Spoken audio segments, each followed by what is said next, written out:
오늘은 그 어제에 이어서 그러니까 그 트랜지스터 레벨에서의 노이즈하고 그 어떤 그 서브 서킷 레벨에서의 노이즈를 줄이는 기법들에 대해서 좀 공부를 해보고요. 그리고 나서 어제 정말 간단한 형태의 그 캐패시티브 리드아웃 서킷들 첫 단 혹은 뭐 저항형 레지스티브 리드아웃 서킷들 정말 첫 단만 딱 만들어 봤는데 그것들을 이제 그런 그 서브 서킷 레벨에서 우선 일반적으로 그 리드아웃 서킷들을 제작하는 설계하는 플로우는 처음에는 일단 동작하는 회로들을 만들고요. 그 상태에서 이제 서브 서킷들 뭐 OPM프나 레퍼런스 회로 등등을 이제 일단 가능한 할 수 있는 데까지 최대한 노이즈를 줄입니다. 어제 했었던 그런 설계 플로우를 따라가지고 그리고 나서 이제 그 상태에서 더 노이즈를 줄이기 위해서 동일한 파워에서 더 노이즈를 줄이기 위해서 이제 CDS 코릴레이트 더블 샘플링이나 아니면은 초퍼 스테빌라이제이션 같은 스킬들을 이용을 해가지고 노이즈를 더 줄이게 되죠.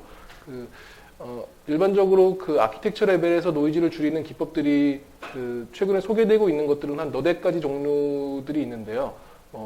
CDS하고 초퍼는 본 강좌에서 다루도록 할 거고 그 외에도 이제 LSE, 라지 시그널 엑시테이션이라든지 혹은 스위치드 바이어스 그런 등등의 이제 몇 가지 스킬들이 더 있긴 합니다. 근데 일단 가장 대중적으로 많이 사용되고 있는 그런 스킬들을 그런 아키텍처들을 두 개를 선정을 했고요. 우선은 오전에는 노이즈에 대한 오버뷰를 좀 이론적인 배경들을 좀 살펴보고서 실제로 센서용 리드아웃 회로들을 만들 때 어떤 식으로 그런 내용들을 적용할 수 있는지에 대해서 같이 살펴보도록 하겠습니다. 우선은 이제 노이즈 자체에 대한 얘기를 좀 살펴보면요. 이제 설계자들, 아날로그 디자이너들이 살펴봐야 되는 노이즈들은, 그러니까 다른 말로 하면은 스파이스 모델 상에 모델링 되어 있는 노이즈들은 크게는 두 종류입니다. 이제 화이트 노이즈하고 원웨이프 노이즈 두 종류로 두 종류의 노이즈들이 모델링이 되어 있고요. 이름들은 굉장히 많아요. 서멀 노이즈, 샷 노이즈, 플리커 노이즈, 등등등 이제 굉장히 다양한 종류들의 노이즈들이 있는데, 일반적으로는 그러니까 X축은 주파수를 놓고, Y축을 노이즈 덴시티로 놨을 때, 노이즈 덴시티는 볼트 퍼 루트 헤르츠일 수도 있고, 어제 말씀드린 것처럼 볼트 제곱 퍼 헤르츠일 수도 있습니다. 그때 보통 이런 그림들을 노이즈의 스펙트럴 덴시티라고 부르고 혹은 앞에 이제 파워를 붙여가지고 노이즈의 PSD라고 부릅니다.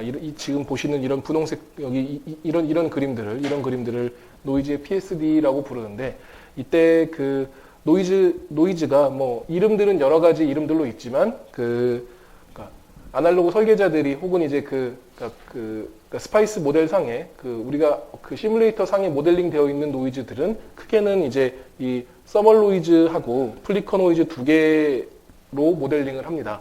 그래서 서멀 노이즈는 주파수에 무관하게 항상 동일한 레벨을 가지고 있는 화이트 노이즈의 형태고요. 플리커 노이즈는 여기 보시는 것처럼 주파수에 따라서 이렇게 쭉 주파수가 증가할수록 노이즈가 로그 스케일, X축도 로그로 보고 Y축도 로그로 봤을 때 로그 플러스에서 쭉 떨어지는 모습으로 보이는 이런 노이즈가 이제 플리커 노이즈가 되겠습니다. 보통 색깔로 치자면은 이런 백색광은 빨주노초 파란보 전 주파수 내역이 다 있으니까 전 파장이 다 있으니까 이런 서멀 노이즈를 흔히들 화이트 노이즈라고 부르고요. 화이트 노이즈라고 부르고 이런 플리커 노이즈 같은 경우에는 그러니까 주파수가 낮은 쪽이 좀 빨간색 계열이죠. 그러니까 파장이 긴 쪽 그리고 이제 빨주노초 파남보 해가지고 보라색 쪽이 더 고주파 쪽이고 그때 빨간색 쪽이 더 많다 해서 이제 전체적으로 하얀색 위에 빨간색 섞여 있다 그런 식으로 해서 플리커 노이즈를 컬러로 얘기하는 사람들은 핑크 노이즈라고 부르기도 합니다. 어쨌든 이제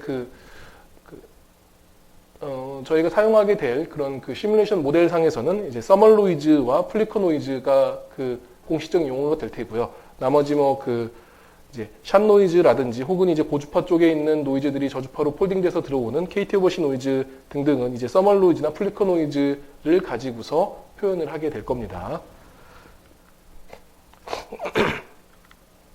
일단 그 전형적인 그 노이즈 그래프는 어떤 그 노이즈 코너를 기준으로 해서 기본적으로 베이스라인에 화이트 노이즈가 깔려 있고 저주파 쪽에는 이렇게 그 원어웨프 노이즈가 그 특정 주파수를 기준으로 해가지고 이 아래쪽은 플리커 노이즈가 도미넌트하고 이 위에 쪽은 서멀 노이즈가 도미넌트한 이제 그런 모습들이 전형적인 노이즈 피겨입니다. 이때 여기 이 주파수를 그러니까 그 특정 주파수를 기준으로 해서 그 특정 주파수 위에 쪽은 서멀 노이즈가 화이트 노이즈가 도미넌트하다라고 하는 여기 이 꺾이는 점을 노이즈 코너라고 부르고요. 노이즈 코너라고 부르고 혹은 뭐 원오버F 코너라고 부르기도 합니다. 그랬을 때 여기 원오버F 코너는 뭐 무슨 공정에 따라서 딱 정해지고 그러는 건 아니고요. 그때 디자인에 따라서 정해지게 되는데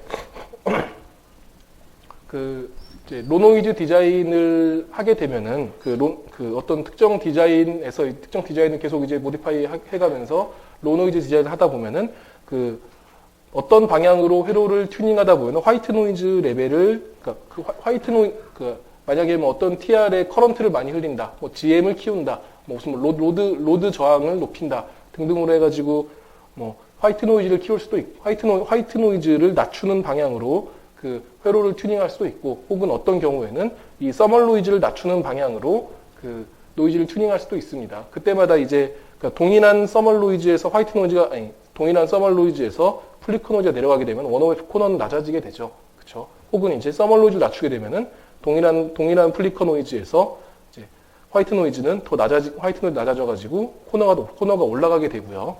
뭐 그런 식으로 노이즈 코너가 어느 특별한 공정에 따라 딱 정해지는 건 아닌데 이제 일반적으로 그냥 전형적인 값들로 보자면은 대략 한 노이즈를 어느 정도 튜닝을 잘 하고 나면은 적절한 값으로 튜닝을 잘 하고 나면은 그러니까 뭐 적절한 값이라고 하는 거 뭐 바이어스 커런트도 한 수 마이크로 암페어 정도의 바이어스 커런트에 뭐 한 단 해서 보통 뭐 GMRO에서 증폭기 한 단을 만들면 증폭기 게인 한 수십 배 정도.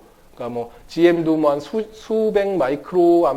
마이크로 암페어 퍼 볼트 정도의 뭐 RO도 한 수십 K, 수백 K 정도.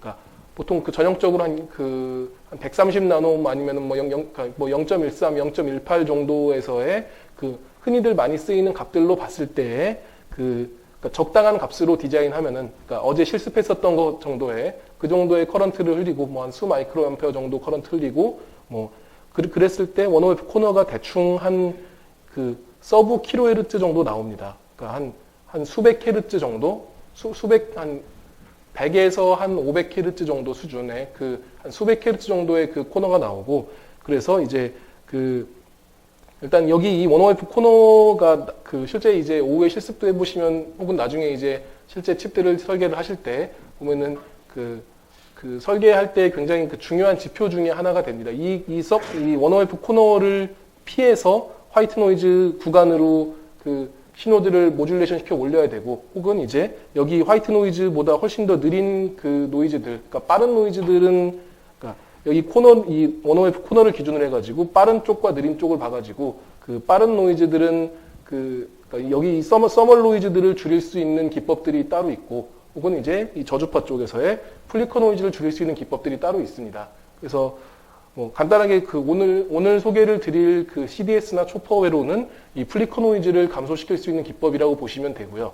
여기 서멀 노이즈 고주파 쪽에 있는 화이트 노이즈를 줄이는 기법들은 사실 아날로그적으로는 일단 아키텍처 레벨에서의 답은 별로 없고 TR 레벨에서의 뭐 커런트를 높인다든지 해서 이제 그러니까 서멀 커런트를 줄이는 방식으로 서킷 레벨에서는 대응을 하고 그 다음에 여기 이 화이트 노이즈 그러니까 전체적으로 플리커 노이즈를 제거하고 나서 전체적으로 화이트 노이즈가 도미넌트한 상태로 만들어 놓으면은 그 뒤에 제일 많이 쓰이는 방식이 믹스드 시그널에서의 오버샘플링 및 데시메이션이죠.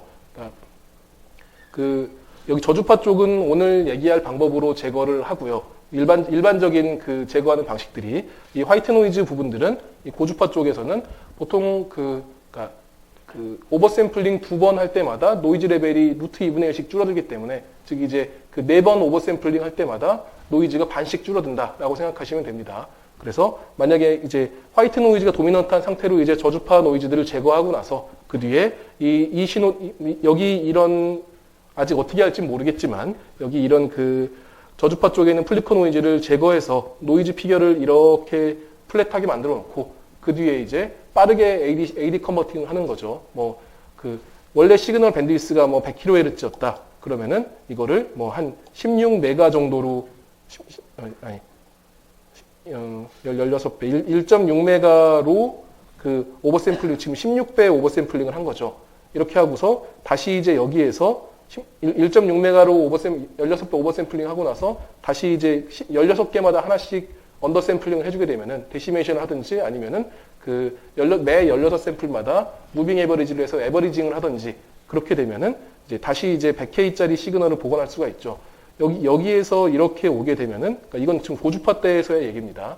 그 다시 그러니까 오버샘플링하고 다시 언더샘플링을 하게 되면은 그때는 노이즈가 이때에 비해서 이때의 노이즈가 매 4번 오버샘플링 할 때마다 반씩 줄어들어 가지고 여기서는 이제 노이즈가 4분의 1이 되게 됩니다. 그러니까 즉 이제 그 ENOB를 2비트를 벌 수 있게 되는 거죠.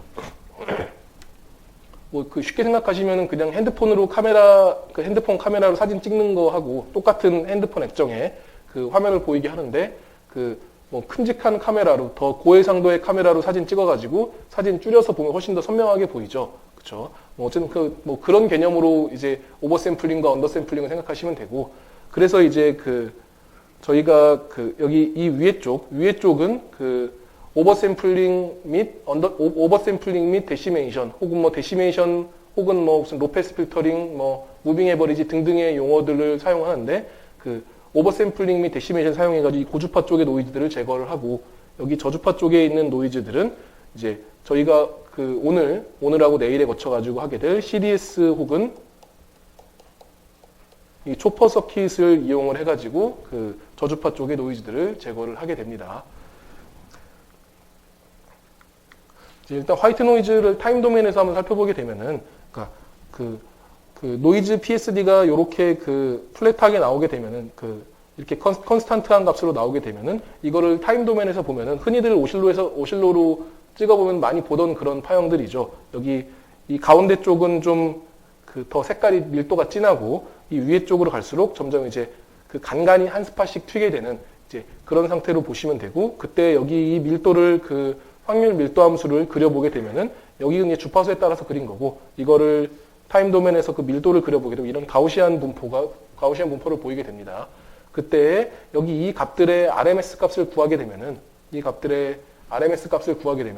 그게 여기에서의 원시그마 이쯤 되겠죠. 원시그마 정도가 되게 됩니다. 그러니까 RMS 값이 이제 원시그마 정도라고 생각하시면 여기 있네요. RMS 값이 원시그마 정도라고 생각하시면 되고요. 그러니까 실제로 픽투픽 노이즈를 판단하고 싶다라고 하면은 보통은 이제 뭐 6시그마까지 보는 경우도 있고 6시그마나 10시그마 정도. 그래서 이제 어제 보면은 인티그레이티드 노이즈가 노이즈 서머리에서 스펙터에서 나오죠. 그러면은 노이즈 서머리에서 나오는 값 곱하기 10배 정도 하면은 굉장히 보수적으로 픽투픽 노이즈는 얼마 이하일 거다라고 하는 것을 판단할 수가 있고요.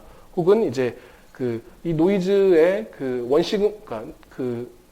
RMS 값이 원시그마 타임 도메인에서 원시그마 정도다라고 생각하시면은 이제 크게 다르지 않습니다. 보통은 여기 기준으로 해서 위에 쪽으로 3시그마, 아래쪽으로 3시그마 해서 전체적으로 한 6시그마 정도를 하면은 간간히 뜨는 이런 스팟성 노이즈들을 제외하고 나면은 거의 대부분의 노이즈들을 판단을 할 수 있다라고 생각하시면은 뭐 큰 무리가 없습니다. 이제 화이트 노이즈는 이렇고요. 만약에 실제 플리커 노이즈가 들어와 있다 그러면은 이제 여기서는 이렇게 매우 빠른 노이즈들이 이렇게 아래 위로 막 움직이고 있죠. 그러면서 전체적인 이 노이즈의 랜덤 프로세스의 민 값은 거의 유지되고 있는 이런 상태입니다. 이제 이런 상태에서 만약에 플리커 노이즈가 들어와 있다 그러면은 그러니까 이게 이제 이런 모습이고요. 플리커 노이즈가 들어가 있으면은 이제 이런 모습이 되겠죠. 그때 이 저주파 노이즈들은 매우 느리게 움직이는 성분들이 있어서 여기 이렇게 그 빠르게 움직이는 성분들 더하기 이 느리게 움직이는 이런 그 바이어스 성분들이 함께 포함이 되어 있게 됩니다. 그러면은 이렇게 이렇게 느리게 움직이는 성분들은 이 느리게 움직이는 성분들이 있으면은 이것들이 이제 여러 가지로 해석을 할 수가 있는데 원 오브 F 노이즈 성분들 이것들은 다른 말로 하면은 이제 그 노이즈를 이제 쉽게 생각해서 그냥 이분법적으로 이제 빠른 노이즈하고 느린 노이즈라고 판단을 하면은 이 느린 노이즈 쪽이 빠른 노이즈는 서멀 노이즈면서 이 플랫한 가우시안 노이즈고 이 느린 노이즈들은 원 오브 F 노이즈, 플리커 노이즈인데 이 플리커 노이즈들은 에버리징을 한다고 해서 사라지는 게 아니죠. 그 대신에 이제 이 원 오브 F 노이즈는 다른 말로 하면은 이제 옵셋인데 저주파에서의 원하지 않는 노이즈 옵셋인데 옵셋이 보통 완전히 DC 옵셋 말고 DC 옵셋이 거의 DC 옵셋 근처이긴 한데 DC 옵셋이 타임 베링한 그러니까 타임 베링 옵셋 정도로 생각하시면은 이제 원 오브 F 노이즈 그러니까 저주파 노이즈나 아니면은 아주 느리게 변하는 옵셋 정도로 판단하시면은 크게 문제가 거의 유사한 용어가 됩니다. 그래서 이제 일반적으로 쓰는 컨셉은 만약에 이제 노이즈가 이렇게 빠른 노이즈하고 느린 노이즈가 쭉 섞여 있는 이제 이런 상황 지금 이거는 이런 느린 노이즈하고 이런 빠른 노이즈 두 개의 합이죠. 그렇죠? 이제 이런 상황에서 만약에 이런 빠른 노이즈들은 로페스 필터링 혹은 적분 혹은 오버샘플링, 언더샘플링 등등의 이제 대부분 다 이제 평균을 낸다는 의미고 평균을 내 가지고 그러니까 이렇게 만들 수가 있는데 그때 여기 지금 실제 고주파 노이즈들은 폭이 이만큼밖에 안 되는데 저주파 노이즈는 이만큼의 큰 폭을 가지고 있죠. 그럼 이것들을 캔슬링 할 때에는 여러 가지 방법이 있습니다만 오늘 소개해드릴 CDS 스킴은 그러니까 코릴레이트 더블 샘플링 스킴은 여기를 이제 잘게 쪼갭니다. 잘게 이 파형들을 잘게 쪼개가지고 처음에 여기 이 구간에서는 노이즈만 한번 재고 노이즈만 한번 샘플링을 하고 일단은 어떻게 할지는 차차 말씀을 드리겠지만 이 구간에서는 여기는 1번, 2번, 1번, 2번, 1번, 2번 이렇게 회로의 스킴이 서로 이제 매 주기마다 바뀐다라고 생각하시면 됩니다. 그래서 1번 구간에서는 노이즈만 한번 재고 2번 구간에서는 신호하고 노이즈를 같이 재가지고 두 개를 빼줍니다. 그러니까 여기에서는 노이즈만 들어오고 여기는 노이즈 더하기 시그널이 들어오고 두 개를 빼면은 시그널 더하기 노이즈 빼기 노이즈에서 여기서는 출력으로 시그널만 나오게 되는 거죠. 그 다음에 다시 이제 노이즈만 재고 그 다음에 여기서는 노이즈 더하기 시그널만 재고 또 노이즈만 재고 노이즈 더하기 시그널만 재고 그러니까 이렇게 되면은 이제 이론적으로 만약에 노이즈가 변하지 않는다라고 하면은 노이즈 더하기 시그널을 재가지고 거기서 노이즈를 빼주면은 그러면 남는 건 시그널밖에 없겠죠. 그러니까 지금 현재 시점에서의 노이즈 더하기 시그널에서 이전 시점에서의 지금 이제 여기서는 n의 k라고 하면 노이즈의 지금 현 시점이 k번째 샘플이다라고 하면은 n의 k 이게 지금 현 시점입니다. 여기에서 이전 시점의 노이즈를 뺀다. 근데 노이즈가 지금 똑같다. 이 두 개의 노이즈가 다 똑같은 노이즈였다라고 하면은 완전히 제거되고 남는 거는 시그널밖에 없겠죠. 그러니까 다른 말로 하면은 이제 여기 지금 이 시점에서의 측정된 저장된 노이즈하고 이 시점에서의 측정된 노이즈 두 개가 똑같으면은 남는 건 시그널밖에 없을 겁니다. 근데 만약에 이제 이 첫 번째 시점과 두 번째 시점에서 노이즈가 서로 다르다. 노이즈가 굉장히 빠르게 변해가지고 이 시점과 이 시점에서의 노이즈가 서로 다르다. 그러면은 여기에 n의 k하고 이 두 시점에서 변한 만큼의 노이즈가 고스란히 남아 있겠죠. 다른 말로 하면은 그러니까 노이즈가 빠른 노이즈와 느린 노이즈가 있을 때 느린 노이즈 성분들은 여기 1, 2, 1, 2, 1, 2를 빠르게 반복할 때 빠르게 왔다 갔다 하는 동안에 미처 변하지 못한 느린 노이즈 성분들은 제거가 됩니다. 근데 빠르게 변하고 있는 이런 빠르게 변하고 있는 노이즈들은 여기서 한번 노이즈 제고, 여기서 노이즈 제고, 뭐 여기서 노이즈 제고 하면은 매번 노이즈들이 고스란히 살아남아 있죠. 그래서 이런 그 빠른 노이즈 성분들은 이런 식으로 노이즈 제고, 노이즈 더하기 시그널 제고, 지금 샘플링을 2번 하고 있죠. 샘플링을 2번 해서 더블 샘플링이고, 그때 여기 두 개의 노이즈가, 이 노이즈와 이 두 개, 여기 이 노이즈와 이 두 번째 노이즈, 그러니까 현재 노이즈와 이전 노이즈, 이 두 개의 노이즈가 서로 매우 연관되어 있다. 그러니까 거의 변하지 않았다. 뭐 그 랜덤 프로세스상에서 그 코릴레이션 할 때 코릴레이션이 높다, 두 개가 연관이 높다라고 하는 의미라고 그런 의미를 생각하시면 됩니다. 그래서 샘플링을 2번 하는데 그 현재 노이즈와 이전 노이즈가 매우 연관되어 있다. 그래서 코릴레이트 되어 있다. 라고 해서 이제 코릴레이트 더블 샘플링이라고 하는 기법은 이렇게 어떤 회로가 주기적으로 어떤 페이지를 계속 반복하면서 노이즈 샘플링하고 노이즈 더하기 시그널 샘플링하고 그래서 두 개를 빼준다. 라고 해서 이제 이 두 구간을 반복하는 신호에서 훨씬 더 느린 신호들, 그러니까 반복할 때, 1, 2 반복할 때,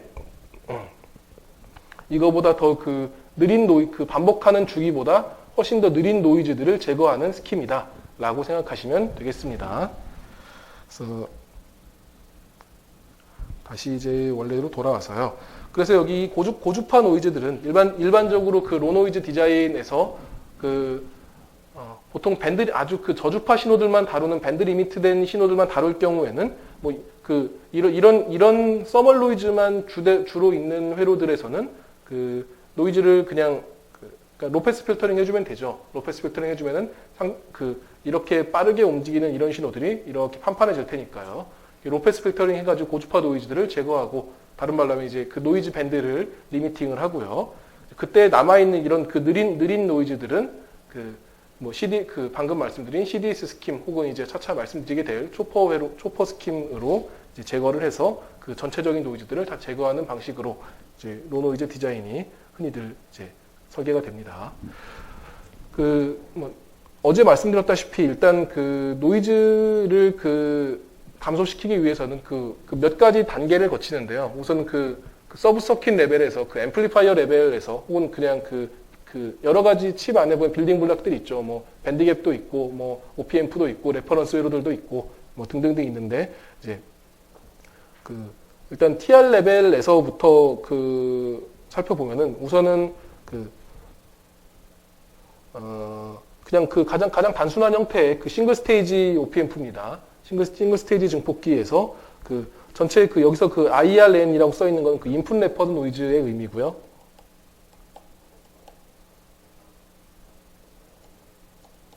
인풋 레퍼런스 노이즈의 의미고, 다른 말로 하면 어제 말씀드렸다시피 어떤 증폭기의 게인이 A가 있고 출력단에서 아웃풋 노이즈가 잡혀 있다. 뭐 VNO라고 씁시다. 아웃풋 노이즈가 잡혀 있으면은, 아웃풋 노이즈 측정됐으면은 이 아웃풋 노이즈를 입력 쪽의 게인으로 나눠준 겁니다. 그래서 이제 이거나 아니면은 아예 아이디어란 증폭기, 이 두 번째 거는 아이디어란 증폭기고요. 아이디어란 증폭기에 입력에 어떤 노이즈 소스가 있다. VIRN으로 인풋 레퍼런스 노이즈가 있다. 라고 봤을 때 출력에 동일한 노이즈가 나오도록, 그렇게 해서 이 출력에서 잡히는, 혹은 이제 이 안에 보면 많은 TR들이 있을 텐데 각각의 TR들마다 서멀 노이즈와 플리커 노이즈들을 발생을 시키는데, 그런 각각의 TR들마다 발생되는 노이즈들을 출력 쪽에서 측정을 하고요. 그 다음에 이 값을 이 입력 쪽으로 환산해서 본 값이 이 인풋 레퍼런스 노이즈가 됩니다. 그래서 이 인풋 레퍼런스 노이즈를 이런 싱글 스테이지 앰프에서 일단 그냥 손으로 구해보면은, 이제 사실 그러니까 앞으로 우리가 사용하게 될 시뮬레이터에서는 이제 어제도 보셨다시피 이제 지금 저희가 실습에서 사용하게 될 GPDK180 PDK에서는 BSIM 3.3 모델을 사용을 하고 있고요. 이게 한 BSIM 레벨 한 3 이상 올라가면은 거의 그러니까 피지컬한 미닝은 거의 없이 이제 실제 노이즈 측정한 결과의 피팅에 가깝게 됩니다. 그래서 이렇게 책에 나오는 이런 식들은 대부분 이제 BSIM 레벨 1 정도, 그러니까 그 스파이스 레벨 1 내지 2 정도에서 쓰이는 그런 식들이고요. 그러니까 여기 이런 파라미터도 뭐 KF, 플리커 노이즈 코에피션트, 이런 파라미터들이 아주 옛날 PDK들 그러니까 혹시 가지고 계신 분들 있을지 모르겠어요. 뭐 1마이크로나 0.5마이크로 정도 때 쓰던 그런 PDK들, 그런 PDK들에서 그 스파이스 모델을 열어보시면은 이런 뭐 KF 등등의 파라미터들이 모델 파라미터 안에 써 있습니다. 근데 이제 요즘에는 이런 KF 이런 파라미터들이 사라지고, 여기도 이제 책마다 또 다 다르긴 한데, 여기를 W분의 L로 쓰는 책들도 있고, 혹은 이제 WL분의 1로 쓰는 책들도 있거든요. 그러니까 여기 비심 3.3 최근 모델에서는 이제 그 분모 분자의 에어리어가 들어가는 형태로 이렇게 써져 있어가지고 이게 약간은 좀 수정될 필요가 좀 있는데요. 그냥 손으로 쓰는 식에 비해서 그냥 여기 L도 같이 분모로 내리시면은 그러면은 이제 더 직관적으로 보기에는 더 적절한 식이 됩니다. 어쨌든 이제 서멀로이즈 컴포넌트들은 이제 여기 분모에 일단 GM1이 들어가죠. GM1이 들어가고, 그 다음에 여기 이 GM1분의 GM4로 해서, 우선 제일 중요한 건 여기 이 GM1입니다. 서멀로이즈를 줄이기 위해서 가장 중요한 부분들이, 일단 이 증폭기에서 보시면은 여기 M1이나 M2에 GM하고, GM1하고, 그 다음에 일단 여기 이 증폭기에서의 노이즈, 그러니까 게인을 살펴보면은 이 첫 번째 증폭기에서의 GM1하고 RO1이 있고, 여기에 RO3가 있겠죠. 그러면은 그때 여기 이 증폭기, 첫 단 증폭기에서의 게인은 GM1 곱하기 RO1하고 RO3의 병렬 값으로 나오게 되죠. 그러면은 이걸로 출력단 아웃풋 노이즈를 나눠주게 되니까, 아웃풋 노이즈 나눠주게 되기 때문에 우선은 게인을 키워주기 위해서 서멀로이즈를 줄이는 입장에서 보면은 첫 단의 GM을 키운다. 혹은 이제 여기 첫 단 GM을 키우면은 아무래도 RO는 줄어드는 방향으로 움직이기가 쉬우니까요. 그러니까 식을 몇 개를 좀 생각을 하시면은 GM은 뭐 루트 2μn 뭐 그냥 세츄레이션 영역 생각해 보면은 COX W/L ID가 되죠. 그리고 RO는 사실 요즘에는 이제 이런 VA per ID라는 식을 잘 안 쓰긴 하지만, 이것도 이제 워낙 채널 렉스 모듈들이 심해지면서 다른 식으로 바뀌긴 했습니다. 어쨌든 이제 뭐 람다 ID 분의 1 정도가 되고, 이 람다가 또 L분의 1에 반비례하기 때문에 한 ID 분의 L 정도가 되게 됩니다. 그래서 이제 GM 곱하기 RO를 다 키워주고 싶은데, GM을 키우자고 해서 커런트를 높인다. 커런트를 높이면은 RO가 줄어들죠. 그래서 이제 GM 곱하기 R이 같이 GM은 커지고 RO는 줄어들고 해가지고 GM 곱하기 RO가 커런트를 늘린다고 해서 항상 커지는 것도 아닙니다. 이게 좀 이제 좀 미묘한 트레이드 오프들이 있어가지고, 그냥 손으로 계산하기에는 커런트를 키우면은 일단 커런트를 키우면 물론 이제 효과가 있긴 있는 게 GM은 루트 배로 커지죠. 그리고 RO는 그냥 리니어하게 줄어들기 때문에 GM 곱하기 RO 입장에서 보면은 게인을 키우기 위해서, 그러니까 인풋 래퍼 노이즈를 줄이기 위해서 게인을 높인다. 다른 말로 하면 인풋 래퍼 노이즈를 줄인다. 라는 입장에서 보면은 커런트를 높이는 게 커런트를 2배 높이면은 노이즈가 루트 2분의 1로 서멀 노이즈가 줄어들긴 합니다. 손으로 계산하기에는. 근데 그것도 이제 항상 그런 건 아니고요. 그러니까 여기 이 람다가 L분의 1에 그냥 딱 1차로 비례하는 게 아니어가지고, 이제 시뮬레이터에 좀 의존해야 되는 그런 경향이 있긴 하지만, 우선 어쨌든 여기 서멀 노이즈를 줄이기 위해서는 가장 중요한 거는 일단 첫 단의 GM1을 키운다. 그러니까 여기 첫 단의 트랜스 컨덕턴스를 키운다. 그리고 이제 플리커 노이즈 입장에서 보면은 이제 여기도 뭐 W분의 L로 써있긴 하지만, 이거 WL분의 1로 보시면은, 어쨌든 이제, 뭐, 방향은 다 동일한데요. 이제, 서멀 노이즈를 키우기 위해서는, 뭐, 이 첫 단의 WLB를 키운다, 그리고 커런트를 높인다 정도가 답이 될 테고요. 그리고 플리커 노이즈를 줄이기 위해서는, 이 게이트 에어리어를, 그러니까 일단 W 오버 L 비율을 높인다. 그래서 이제 플리커 노이즈 성분들을 낮춘다라고 생각하시면은 이제 대략 방향이 맞습니다. 그래서 뒤에 쪽 이 식을 보시는 게 더 나을 텐데요. 그러니까 플리커 노이즈들이 이제 그 여러 가지 문헌들을 찾아보면은 좀 더 앞에 거보다는 더 최근 모델인데 이건 이제 드레인 쪽에서 본 커런트의 드레인 커런트의 스펙트럴 덴시티를 노멀라이즈 한 겁니다. 커런트 B로 노멀라이즈 하면은 그때 이건 이제 플리커 노이즈의 메카니컬한 특성들을 좀 살펴보시면은 그러니까 여기 이제 소스에서 드레인으로 일렉트론들이 이렇게 출발을 하죠. 소스에서 드레인으로 일렉트론들이 출발하는데 일렉트론들이 출발하는데 여기 게이트가 있고 게이트 옥사이드가 있고 위에 게이트가 있고요.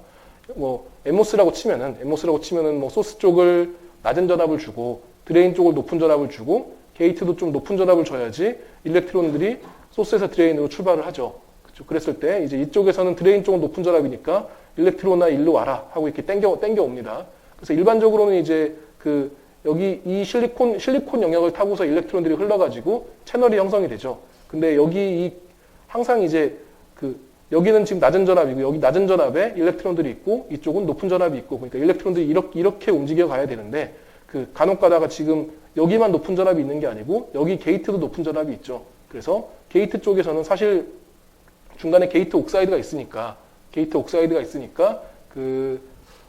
일렉트론들이 흘러갈 곳은 없어요. 흘러갈 곳은 없어가지고 대부분의 일렉트론들은 다 소스에서 드레인으로 움직여 가는데 간혹가다 위에서도 게이트 옥사이드 너머에서 게이트가 높은 전압으로 땡기니까 일렉트론들이 위로도 이렇게 갑니다. 위로도 갔다가 보통은 이제 전류가 흐를 길이 없으니까 다시 이렇게 오겠죠. 근데 간혹 가다가 여기에 이제 실리콘하고 옥사이드 사이의 계면들의 조그만 마이크로 트랩들, 조그만 핀홀들 내지는 이게 실제로 피지컬한 구멍일 수도 있고 아니면은 어떤 실제 거의 전자 하나가 들어갈 수 있을 정도의 조그만 트랩들이라고 생각하시면 됩니다. 그런 트랩들에 일렉트론들이 가서 푹 박힙니다. 박혔다가 여기가 내가 있을 곳이 아니구나 해서 빠져나와가지고 드레인 쪽으로 다시 나오게 되죠. 그러면은 한번 트랩 됐다 디트랩 되는 과정들이 굉장히 느린 주파수가 있게 되고 그것들은 실제로 원래 그러니까 일렉트론들이 막 움직여 가다 보면 중간에 실리콘 격자들에 막 부딪히겠죠. 그러면서 랜덤하게 움직이는 빠르게 나오는 노이즈들, 이 서멀 노이즈라고 보면은 그거보다는 훨씬 더 느린 주파수로 옥사이드 트랩들에 박혔다가 빠져나오는 이제 그런 노이즈들을 이제 플리커 노이즈라고 일반적으로 설명을 하고 있고요. 그래서 그때 이제 노이즈 특성들을 보시면은 노이즈 텀들을 보면은 이제 NOT는 넘버 오브 트랩이고요. 넘버 오브 트랩이고 그때 그러니까 플리커 노이즈를 봤을 때 플리커 노이즈는 위스 곱하기 랭스 면적, 게이트 에어리가 넓으면은 몇 개 정도의 피놀이 있다 하더라도 게이트 에어리가 넓으면 채널의 에어리가 넓은 거죠. 채널 에어리가 넓으면은 플리커 노이즈를 더 줄일 수 있다라고 이제 일반적으로 설명을 하고 있고요. 그래서 뒤에 슬라이드가 없네요.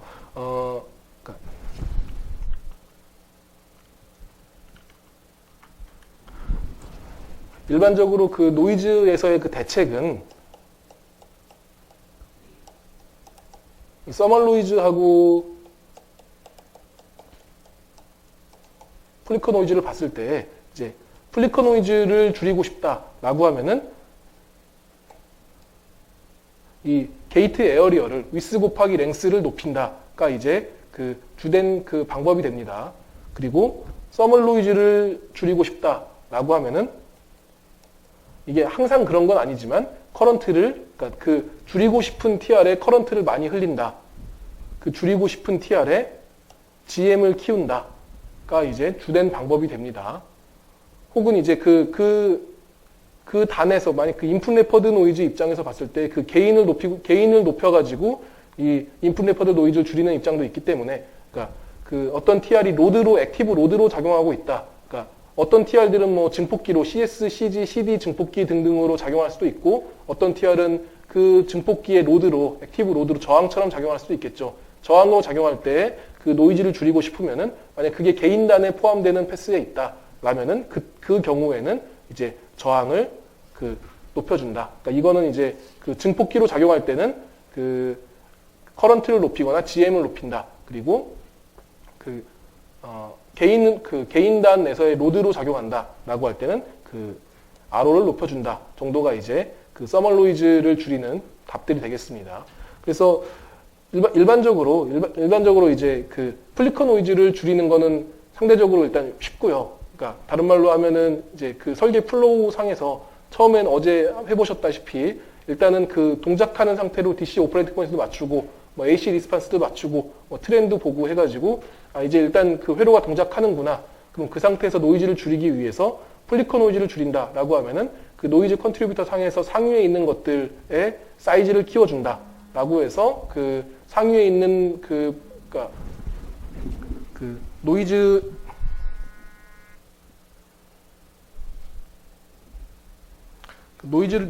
줄이기 위해서 상위 그 노이즈를 많이 유발하는 소자들의 그 면적을 키워주는 방식으로 플리커 노이즈를 줄이면 되고요. 혹은 이제 서멀 노이즈를 줄이기 위해서는 이제 약간 좀 더 생각을 많이 해야 되는데 그 기계적으로 줄이진 못하고 커런트를 TR 이 TR의 커런트를 높여야지 노이즈가 줄어들지 혹은 이 TR의 뭐 GM을 높여야지 줄어들지 혹은 RO를 높여야지 줄어들지 등등을 이제 그 회로 스킴상에서 그때그때 그 케이스 바이 케이스로 상황이 좀 다르긴 합니다. 일반적으로 그 노이즈를 줄일 수 있는 가이드는 이제 이런 방향으로 생각을 하시면 되고요. 그리고 또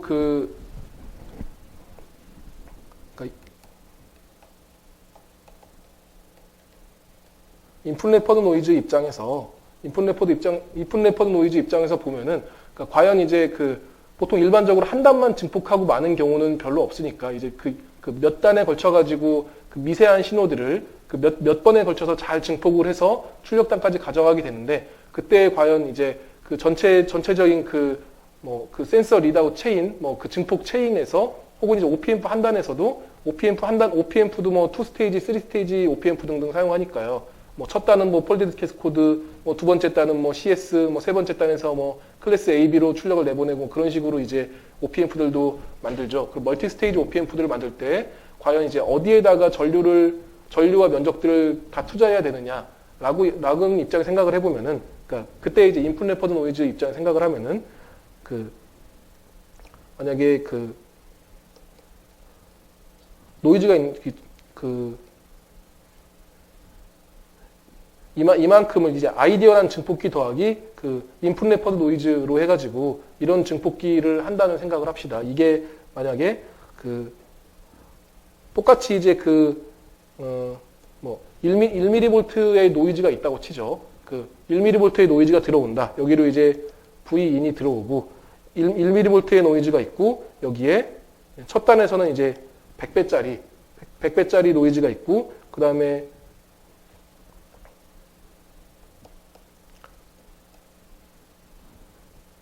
여기에서도 10배짜리의 1mV 그리고 플러스죠. 여기서도 이제 1배짜리로 여기서도 이제 1mV 이제 이렇게 나오면은 이때의 노이즈는 아니면은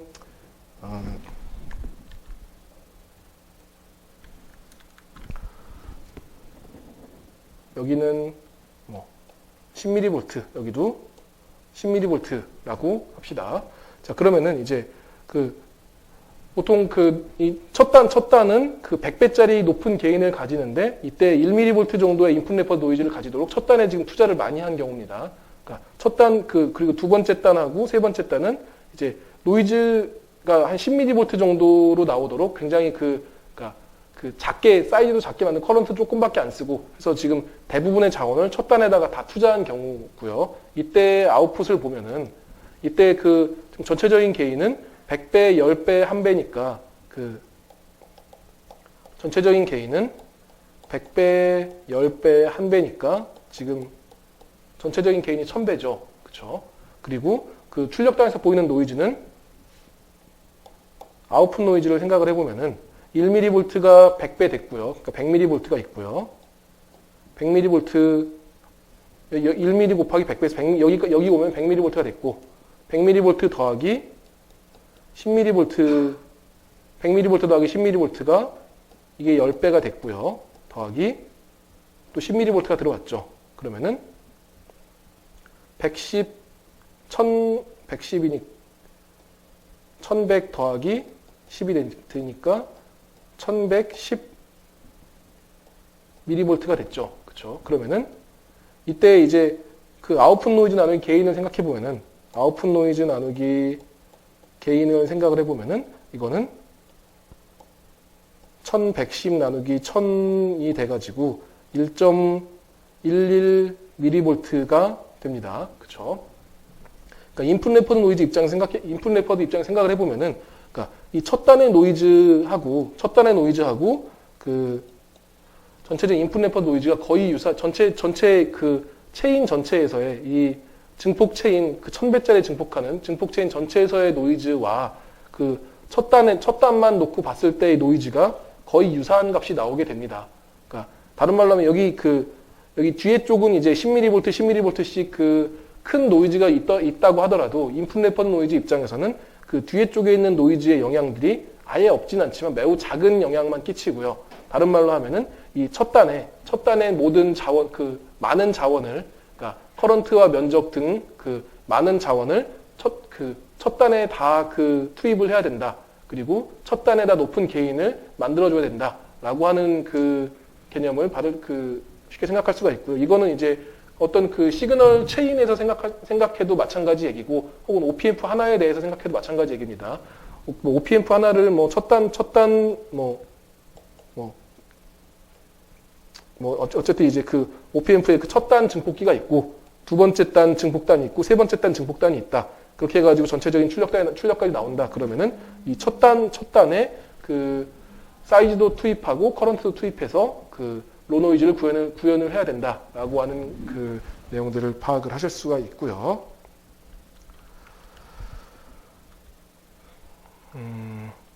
네, 어쨌든 이제 그래서 그 서멀 노이즈를 줄이기 위해서는 뭐 일단 TR의 사이즈를 키워주면 된다. 그리고 그 전체적인 그러니까 일단 그 서브 서킷 레벨에서의 노이즈를 줄이기 위해서는 그 노이즈를 생성하게 되는 그 첫 단, 제일 첫 그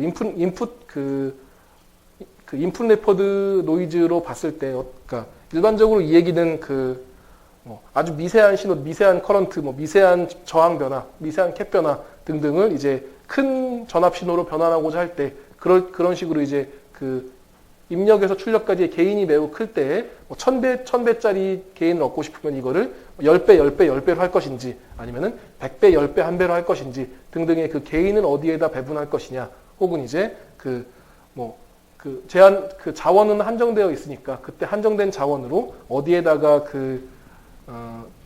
커런트와 TR 사이즈, 칩 사이즈를 어디에다 배분할 것이냐의 입장에서 가능하면은 첫 단에 몰아줘라 라고 하는 그런 쪽이 인풋 레퍼드 노이즈 입장에서 유리하다라고 생각하시면 되겠습니다. 뒤에 OPMF 디자인 및 이거에서 이쪽 부분들은 어제 보신 내용들이고요. 그래서 이제 일단 서브 서킷 레벨에서 OPMF 레벨에서 혹은 레퍼런스 레벨에서 빌딩 블록 하나하나들 레벨에서 일단은 노이즈를 줄일 수 있을 만큼 줄입니다. 혹은 이제 줄일 수 있을 만큼 줄이다가 예를 들어서 무슨 CIS 회로를 만드는데 컬럼 앰프로 OPMF를 한 1000개를 쫙 늘어놔야 되는데 그렇게 만들다 보니까 OPMF 첫 단을 사이즈를 키워주면은 첫 단 위스랭스를 키워가지고 노이즈를 줄이면은 좋겠는데 그렇게 하니까 한 칩에 안 들어가요. 그래서 이제 더 이상 플리커 노이즈를 줄일 수 없겠다. 그러면은 이제 혹은 이제 노이즈를 서브 서킷 레벨에서 줄일 만큼 줄였는데 아무리 줄여도 원하는 스펙에는 만족을 못 하겠다라고 할 때 이제 추가로 더 생각하게 되는 스킴들이 이제 아키텍처 레벨에서의 서브 서킷 레벨에서 일단 할 만큼 하고 제한된 조건상에서 블럭 사이즈 혹은 뭐 블럭에서의 소모 커런트에서 그 주어진 환경에서 일단 할 만큼 하고서 그 다음에 이제 그 아키텍처 레벨에서 노이즈를 줄이고자 할 때 그럴 때 사용하는 기법들이 크게는 이제 CDS 스킴하고 그 초퍼 스킴 그 두 종류가 있는데요. 일단 그 CDS 스킴은 그 코릴레이트 더블 샘플링은 뭐 그러니까 흔히들 말하는 그 오토 제로잉 회로, 그러니까 그 옵셋 캔슬레이션 하는 그 회로들, 오토 제로잉, 그러니까 그 CDS를 뭐 오토 제로잉 더하기 그 추가적인 샘플링, 그러니까 오토 제로잉을 하고 나가지고 거기다가 그 추가로 샘플링을 더한다 라면은 그거를 CDS라고 생각하시면 됩니다. 그러니까 뭐 일반적인 그 방식들은 간단한데요. 그러니까 보통은 이제 뭐 그 두 페이지 내지는 세 페이지 정도에서 동작을 하는데 일단 간단하게 두 페이지만 생각을 해보면은 이제 첫 번째 그러니까 두 스텝을 생각하면 첫 번째 스텝에서는 노이즈를 저장하고 두 번째 스텝에서는 그 입력 신호와 노이즈를 함께 받아가지고 거기서 동시에 이제 그 저장된 노이즈를 빼내고 그래서 이 두 개를 이제 서로 빠르게 왔다 갔다 하는 겁니다. 아까 설명드린 것처럼 그렇게 해서 그 여기 이 빠르게라고 하는 그 의미가 그러니까 그 여기가 그 노이즈 덴시티 그림이라고 보면은 그때 여기가 그 노이즈 코너라고 여기가 원오웨이프 코너라고 치면요. 이것보다 더 빠른 쪽 한 여기 정도 한 이 정도 주파수에서 스텝 1과 스텝 2를 빠르게 왔다 갔다 하게 되면은 여기 이것보다 훨씬 더 느린 쪽에 있는 주파수들 이제 이런 성분들은 대부분 효과적으로 제거가 될 수가 있겠죠. 이제 그래서 이제 그러니까 느린 노이즈들을 제거하는 기법들 중에서 이제 노이즈를 제거하는 그러니까 노이즈를 저감하는 기법들 중에서 노이즈를 제거하는 기법들을 이제 CDS라고 생각하시면 되고요.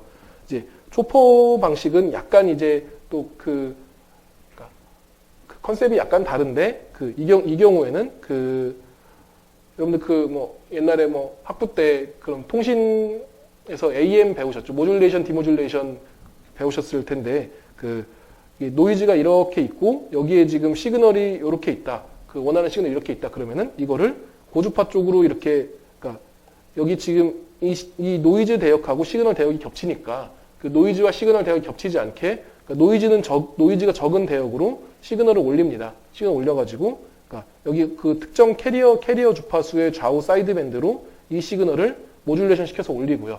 그러니까 그 초포의 경우에는 항상 그 노이즈와 시그널의 밴드가 겹치지 않게 그러니까 처음 입력 시에는 노이즈는 저주파고 그때 저주파의 노이즈가 있으니까 고주파로 입력을 주고요. 그래서 그 노이즈가 낮은 구간에서 시그널을 올려놔가지고 모듈레이션 시켜서 이때 그 높은 SNR을 얻어서 증폭을 충분히 하고 그 다음 스텝에서 이 시그널은 내리고 노이즈는 위로 올립니다. 그러니까 노이즈는 위로 이렇게 올라가고 시그널은 이렇게 내려오게 되고요. 여기 이 시그널들이 DC로 이렇게 내려오게 되고요. 시그널은 내려오고 노이즈는 올라가고 그 다음에 로패스 필터링 해가지고 높은 SNR을 유지한다 라고 하는 게 이제 초퍼의 방식입니다. 그래서 오토 제로잉은 스텝 1, 스텝 2를 계속 반복해 가면서 이제 그 회로의 페이지가 디스크리트 타임으로 계속 바뀌는 그런 회로들이고 초퍼의 경우에는 이제 연속적으로 그 회로가 동작하게 되긴 하는데 이게 사실 이 두 개의 방식이 굉장히 그 경계가 좀 모호합니다. 경계가 모호하고 이 두 개를 초퍼랑 CDS를 섞어서 쓰는 경우도 많이 있고요. 혹은 뭐 요즘에는 보면은 아까도 서두에 언뜻 말씀드렸다시피 그러니까 저주파 노이즈를 줄이는 그런 여러 가지 스킴들이 사용되고 있는 게 있는데 초퍼, CDS 아니면은 라지 시그널 엑시테이션, 스위치드 바이어스 등등등 이제 그런 여러 가지 스킴들을 섞어가지고 첫 단에서는 초퍼로 모듈레이션하고 두 번째 단에서는 CDS로 노이즈를 줄이고 그 다음에 마지막 단에서 등등등 이제 여러 가지 스킴들을 써가지고 노이즈를 줄이는 이제 그런 방식들을 많이 사용하고 있고요. 그런 각각의 사례들은 또 차차 소개를 드리도록 하겠습니다.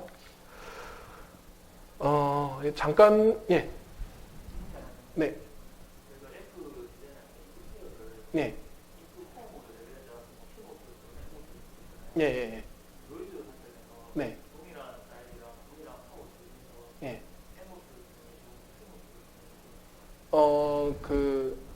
동일한 사이즈면은 피모스가 더 그러니까 플리커 코이피션트 자체는 낮은데요. 그게 항상 또 딱 그렇다고 말씀드릴 수가 없는 게, 그러니까 그때그때 용도에 따라서 다른데요. 그러니까 예를 들어서 이제 이 어떤 OP 앰프를 하나 만드는데 이 앰프를 가지고 뭐 버퍼로 만들겠다. 버퍼로 만들어가지고 이 뒤에 단에서 ADC가 있고요. 예를 들어서 ADC 드라이버용으로 버퍼를 만들겠다. 그래서 이때 이 버퍼의 아웃풋 노이즈를 뭐 보고 싶다. 뭐 그런 경우면은 그러니까 피모스가 좀 더 유리하긴 합니다. 그러니까 일단은 답을 드리면은 피모스의 피모스의 플리커 노이즈가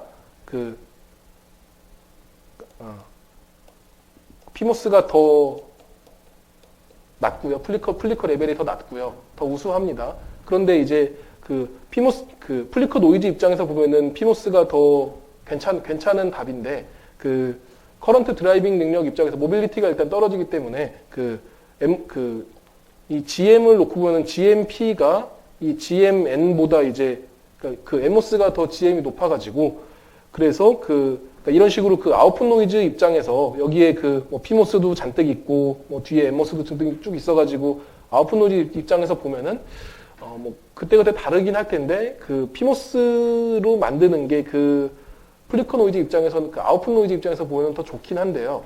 좋긴 한데, 그러니까 뭐 첫 단에서 둘째 단도 거치고 셋째 단도 거치고 해서 게인을 만들어서 인풋 레퍼드로 환산해서 보겠다라고 생각을 하면, 그러니까 만약에 이게 버퍼가 아니고, 이거를 이런 증폭을 많이 해서 쓰는, 그런 증폭을 많이 해서 쓰는 그런 회로로 만들어가지고 보겠다. 그러니까 여기 아웃풋 노이즈를 입력적으로 환산해서 보겠다. 라고 하면은, 그때는 좀 더 생각을 해봐야 될 것 같아요. 그러니까 이게, 그러니까 플리커 노이즈 자체는 피모스가 더 우수한데, 여기 GM이 떨어지기 때문에, 그러니까 이 자체의 이 플리커 노이즈 곱하기 GM 곱하기 R5 수준으로 해서 아웃풋 노이즈가 나오니까요. 그래서 두 가지 방향이 다 있긴 하죠. 네. 네. 네.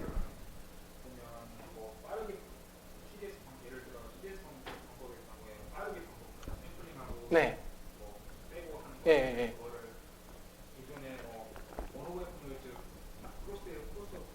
예.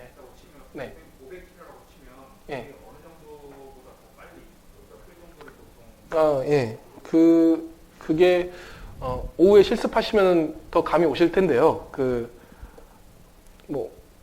보통 일반적으로 서두에 말씀드린 대충 한 수백 헤르츠 정도 되고요. 그러면은 이거보다 보통은 한 10배 정도 높으면은 그러니까 이게 파워하고 일단은 여러 가지 트레이드 오프들이 존재하는데요. 차차 말씀드리겠지만 한 이 정도에서 오토 제로잉을 보통 이거보다 한 10배 정도 해서 한 수 킬로헤르츠 정도 이상에서 보통 일반적으로 문헌들에서 보면 혹은 실제로 사용되고 있는 것들을 보면은 보통 한 수 킬로에서 한 수백 킬로헤르츠 정도까지 이제 이 정도 대역에서 이 모듈레이션 주파수들 혹은 그러니까 초퍼 주파수들을 혹은 뭐 CDS 주파수들을 사용을 하는데, 일단 높으면 높을수록 일단 노이즈 특성에서는 좋긴 합니다. 그러니까 노이즈 특성에서는 여기 주파수를 높일수록 좋고요. 그런데 이제 트레이드 오프들이 존재하는 게 우선은 OP앰프의 오픈룸 리스판스를 보면은 여기서 이제 만약에 여기서 동작시킬 때하고 여기서 동작시킬 때하고 지금 오픈룸 게인이 다르기 때문에 파이나이트 게인 에러가 존재하게 되고요. 그래서 그것들을 고려하게 되면 이제 차차 이제 말씀드리겠지만 만약에 CDS를 할 때 노이즈를 저장해야 되는데 노이즈가 실제로는 1mV의 노이즈인데 그것들을 1mV 노이즈를 샘플링을 했을 때 0.8mV가 된다든지 그런 식으로 게인 에러들이 존재하게 되고 그래서 일단은 여기를 이렇게 높이자면은 이런 OP앰프의 오픈룸 리스판스를 높이자면은 커런트를 더 많이 소모를 해야 되죠. 그래서 그러니까 이 OP앰프의 게인 밴드위스 프로덕트로 인한 그러니까 전류 리밋 때문에 이제 얘를 무작정 높이지는 못하고요. 그러니까 그래서 보통 대충 OP앰프 만들면은 뭐 OP앰프의 게인 밴드위스 프로덕트 한 10메가 정도, 10메가 정도고 여기서 이제 일반적으로 미니멈 한 40에서 한 50dB 정도는 필요하니까 여기 그냥 싱글폴이라고 치면은 이제 2디케이드 밑으로 해서 10메가면 1메가 100kHz.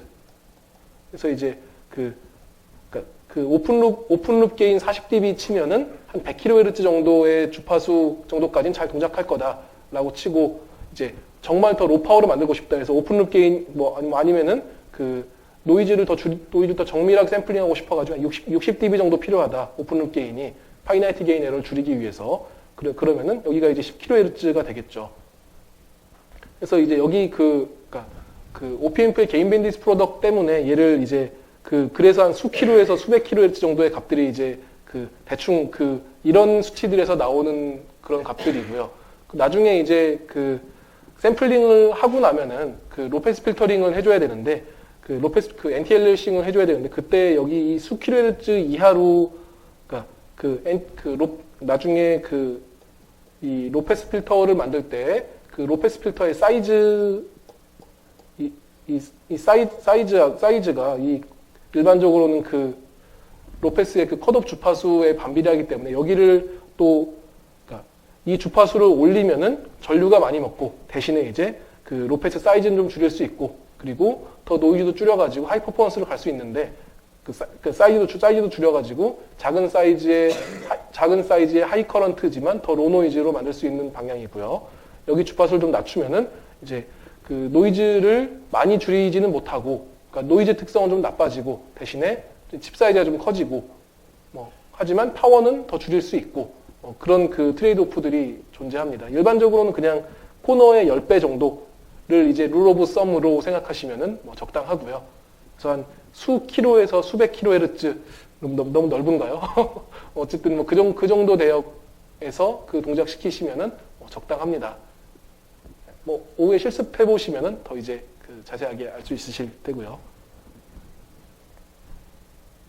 네, 그러면은 한 5분 정도만 쉬었다가 저 뒤에 시계로 또 11시 5분부터 또 뵙도록 하겠습니다. 예, 또 계속 진행하도록 하겠습니다. CDS 회로하고 초퍼 회로에 대해서 이제 간략하게 설명을 드릴 텐데요. 우선 CDS 회로를 CDS 회로의 장단점을 이해하시기 위해서 일단 다들 알고 계시는 내용이시겠지만 노이즈 중에서 아까 말씀 안 드린 내용 중에 하나가 KT 오버 C 노이즈 혹은 KT 오버 C 노이즈라고 하는 개념들을 좀 생각을 하셔야 되는데요. 이 KT 오버 C 노이즈는 항상 그냥 캐패시터만 있다고 발생하는 노이즈는 아니고, 일반적으로 이런 저항이 있으면 이 저항 자체에서 서멀 노이즈를 발생을 하는데, 이 캐패시터는 캐패시터만 있다고 해서 이 노이즈가 발생되는 건 아니고요. 이 캐패시터에다가 어떤 신호를 샘플링하는 순간에 발생하는 노이즈라고 생각하시면 됩니다. 그때 이때 이 KT 오버 C 노이즈는 이런 서멀 노이즈 등은 단위가 볼트 퍼 루트 헤르츠 혹은 볼트 제곱 퍼 헤르츠였는데 KT 오버 C 노이즈는 이 노이즈 자체가 이제 고주파 쪽에 있는 서멀 노이즈들이 저주파 쪽으로 폴딩돼서 들어오는 적분된 노이즈 자체이기 때문에 이때는 그냥 볼트 RMS 자체가 됩니다. 그래서 어떤 의미냐면은 우선은 이제 이 엘리어싱이라고 하는 개념을 먼저 좀 생각을 하시면요. 엘리어싱 개념은 이제 다들 알고 계시겠지만 이런 사인파가 하나 있다고 치면은 이런 사인파를 아주 느리게 여기서 샘플링 한번 하고 여기서 샘플링 하고 똑같은 간격으로 여기 샘플링 여기 샘플링 여기 샘플링 이렇게 하면은 원래 거보다 더 언더 샘플링을 하게 되면은 원래 거보다 이렇게 더 느린 이런 사인파로 언더 샘플링이 되게 되겠죠. 그래서 엘리어싱이 발생하게 되고 이게 다른 말로 하면은 이제 여기가 지금 샘플링 주파수고 여기 지금 고주파에 이런 성분이 있었다고 치면은 지금 저주파 쪽엔 아무것도 없었죠. 원래는 이제 이게 빠른 사인파입니다. 빠른 사인파고 이 빠른 사인파보다 더 느린 주파수로 여기서 샘플링 한번 하고 여기서 샘플링하고 그다음에 여기 샘플링하고 여기 샘플링하고 샘플링을 이렇게 그 느린 간격으로 하면은 이 저주파 쪽에는 아무것도 없었는데 샘플링을 하고 난 뒤에는 원래 아무것도 없었는데 이게 이런 그 느린 사인파가 하나가 생겼죠. 느린 사인파가 이렇게 하나가 생겼죠. 그쵸? 이게 그 샘플링 주파수를 기점으로 해가지고 고주파 쪽에 있는 것들이 아래쪽으로 이렇게 내려온 것처럼 원래 아래쪽에는 아무것도 없었는데, 그러니까 이게 비포 이게 샘플링 전의 신호인데 샘플링을 하고 났더니 이렇게 그 느린 사인파가 여긴 지금 없어지고 샘플링을 하고 났더니 느린 주파수의 사인파가 생겼다라고 생각을 하실 수가 있습니다. 이게 그 노이즈 입장에서 생각을 해보면은 노이즈가 이 느린 노이즈 쪽이 있고 위에 쪽에 빠른 노이즈 성분들이 있으면은 여기는 이 서멀 노이즈 도미넌트한 구간이고 여기에서 샘플링을 한다. 여기가 샘플링 주파수라고 하면 이 고주파 쪽에 있는 이 고주파 쪽에 있는 이 서멀 노이즈들이 아래쪽으로 이렇게 샘플링을 하는 순간에 폴딩돼서 그러니까 여기 이렇게 더 추가로 들어오게 되는 거죠. 그래서 여기 다 더해지면은 노이즈가 이렇게 올라가게 됩니다. 이런 식으로 올라가게 되고, 그러니까 고주파 쪽에 있는 노이즈가 샘플링 시에 아래쪽으로 이렇게 넘어온다. 이것들을 이제 노이즈가 마치 접히는 것 같이 보이죠. 그래서 이런 현상들을 노이즈 폴딩이라고 부르고요.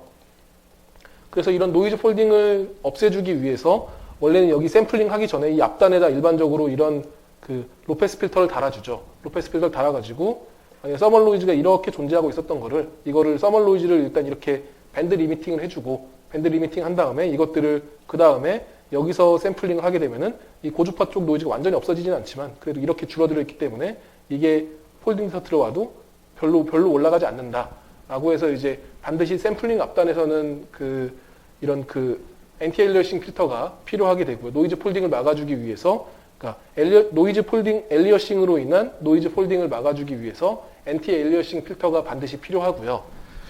그래서 다시 CDS 회로로 돌아와서 보면은 이제 일단 CDS 회로는 그 오토 제로잉 회로들, 그러니까 옵셋을 제거해주는 회로 더하기 출력단에서 샘플링 하나 붙어 있다 라면은 이제 그러니까 오토 제로 더하기 샘플링을 CDS 회로라고 보시면 되고요. 이 오토 제로잉이나 초퍼 회로나 둘 다 그러니까 DC 옵셋, 플리커 노이즈, 저주파 노이즈, 원오웨프 노이즈 등등 여러 가지 이름들로 불리는 저주파 노이즈들을 저감하기 위한 목적입니다. 그러니까 고주파 쪽에 있는 서멀 노이즈들을 저감하는 목적은 아니고 저주파 노이즈들을 줄여주기 위한 목적인데, 그때 이 오토 제로잉 회로, 다른 말로 하면 이제 CDS 회로라고 생각하셔도 무방합니다. 이제 아웃풋 샘플러만 빼고 나면 똑같은 회로이기 때문에 그때 이제 일단 오늘은 CDS 회로를 주로 볼 건데, CDS 회로 같은 경우에는 처음에는 옵셋을 저장 한번 하고 그 다음에 저장된 노이즈를 원래 신호에서 뺀다. 그래서 이제 시그널 더하기 노이즈 빼기 노이즈라고 생각하시면 되고요.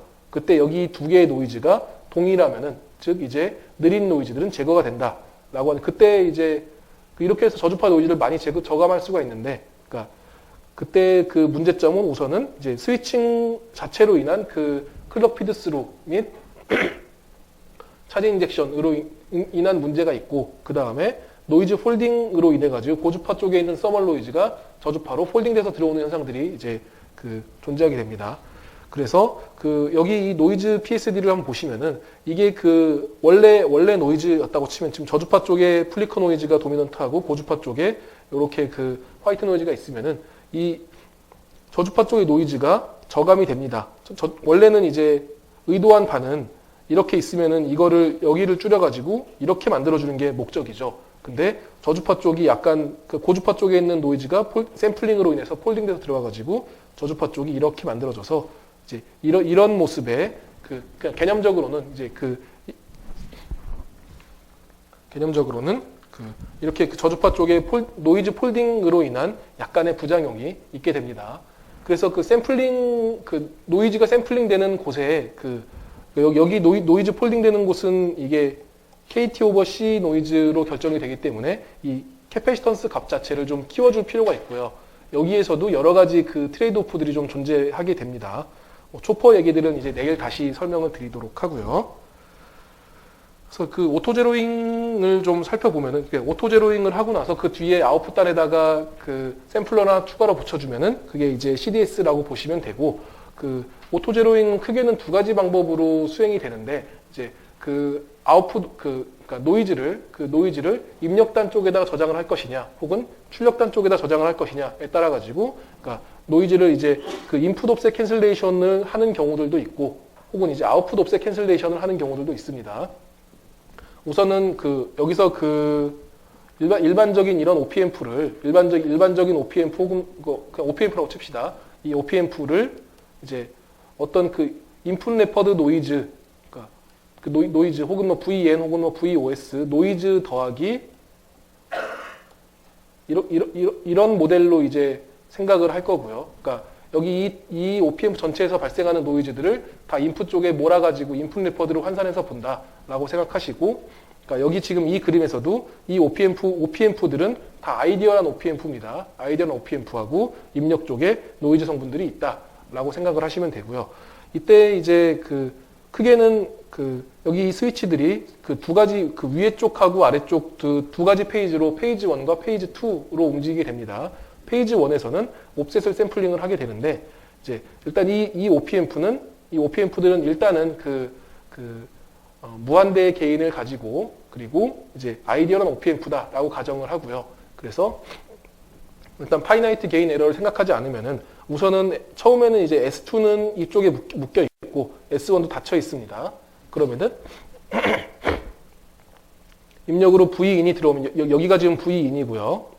여기가 Vin이고, 그럼 여기는 Vin 빼기 VOS가 되겠죠. 지금 여기 전압은 Vin 빼기 VOS고, 그리고 지금 여기 이쪽은 스위치가 묶여있기 때문에 여기도 여전히 Vin입니다. Vin이고, 버추얼 그라운드로 여기 전압도 Vin 빼기 VOS가 되겠죠. 그러면은 여기 이 노드는 Vin, 이 노드는 Vin 빼기 VOS. 그래서 이 캐패시터에는 플러스 마이너스 VOS만큼의 저주파 노이즈가 저장이 되어 있는 상태입니다.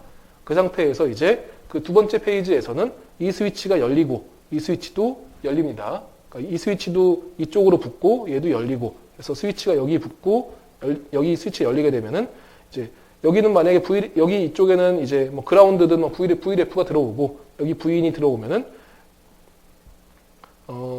여기는 Vin이고요. 여기는 그러면은 여기 들어오는 신호는 여기가 Vin이 들어왔으니까 Vin 빼기 VOS가 들어오겠죠. 그리고 여기는 지금 VRF고 VRF 여기 지금 원래는 여기 캐패시터의 앞에 페이지에서 VOS만큼의 전압이 저장이 되어 있죠. 그러니까 여기가 VRF면은 여기는 VRF 빼기 VOS가 되고요. 그러면은 여기하고 여기 사이에 그 차이는, 그러니까 여기 증폭기 게인을 A라고 치면은 여기 출력 Vout에서는 Vin 빼기 VOS에서, 그러니까 여기 파지티브 신호에서 네거티브 신호 VRF 빼기 VOS를 빼가지고 이거에 A배한 이만큼의 출력이 Vout으로 나오게 되겠죠. 그러면은 이 VOS 없어지고 그냥 최종 출력에서는 Vin 빼기 VRF로 그냥 원하는 신호만 노이즈리스하게 원하는 신호만 증폭이 돼서 나온다라고 생각을 하시면 되겠습니다. 이제 이때 그리고 간혹 가다가 이제 약간 개념을 혼동하시는 분들이 계신데, 오토 제로잉이나 초퍼나 다 마찬가지로 일단은 원본 불변입니다. 여기 외부에서 들어오는 신호에도 당연히 노이즈도 있고 시그널도 있겠죠. 근데 외부에서 들어오는 신호 자체는 다 이제 시그널이라고만 생각을 하고, 이제 이것들을 증폭을 할 때 여기 이 증폭기 자체에서 신호들을 증폭을 할 때 추가로 노이즈를 애드하지 않겠다.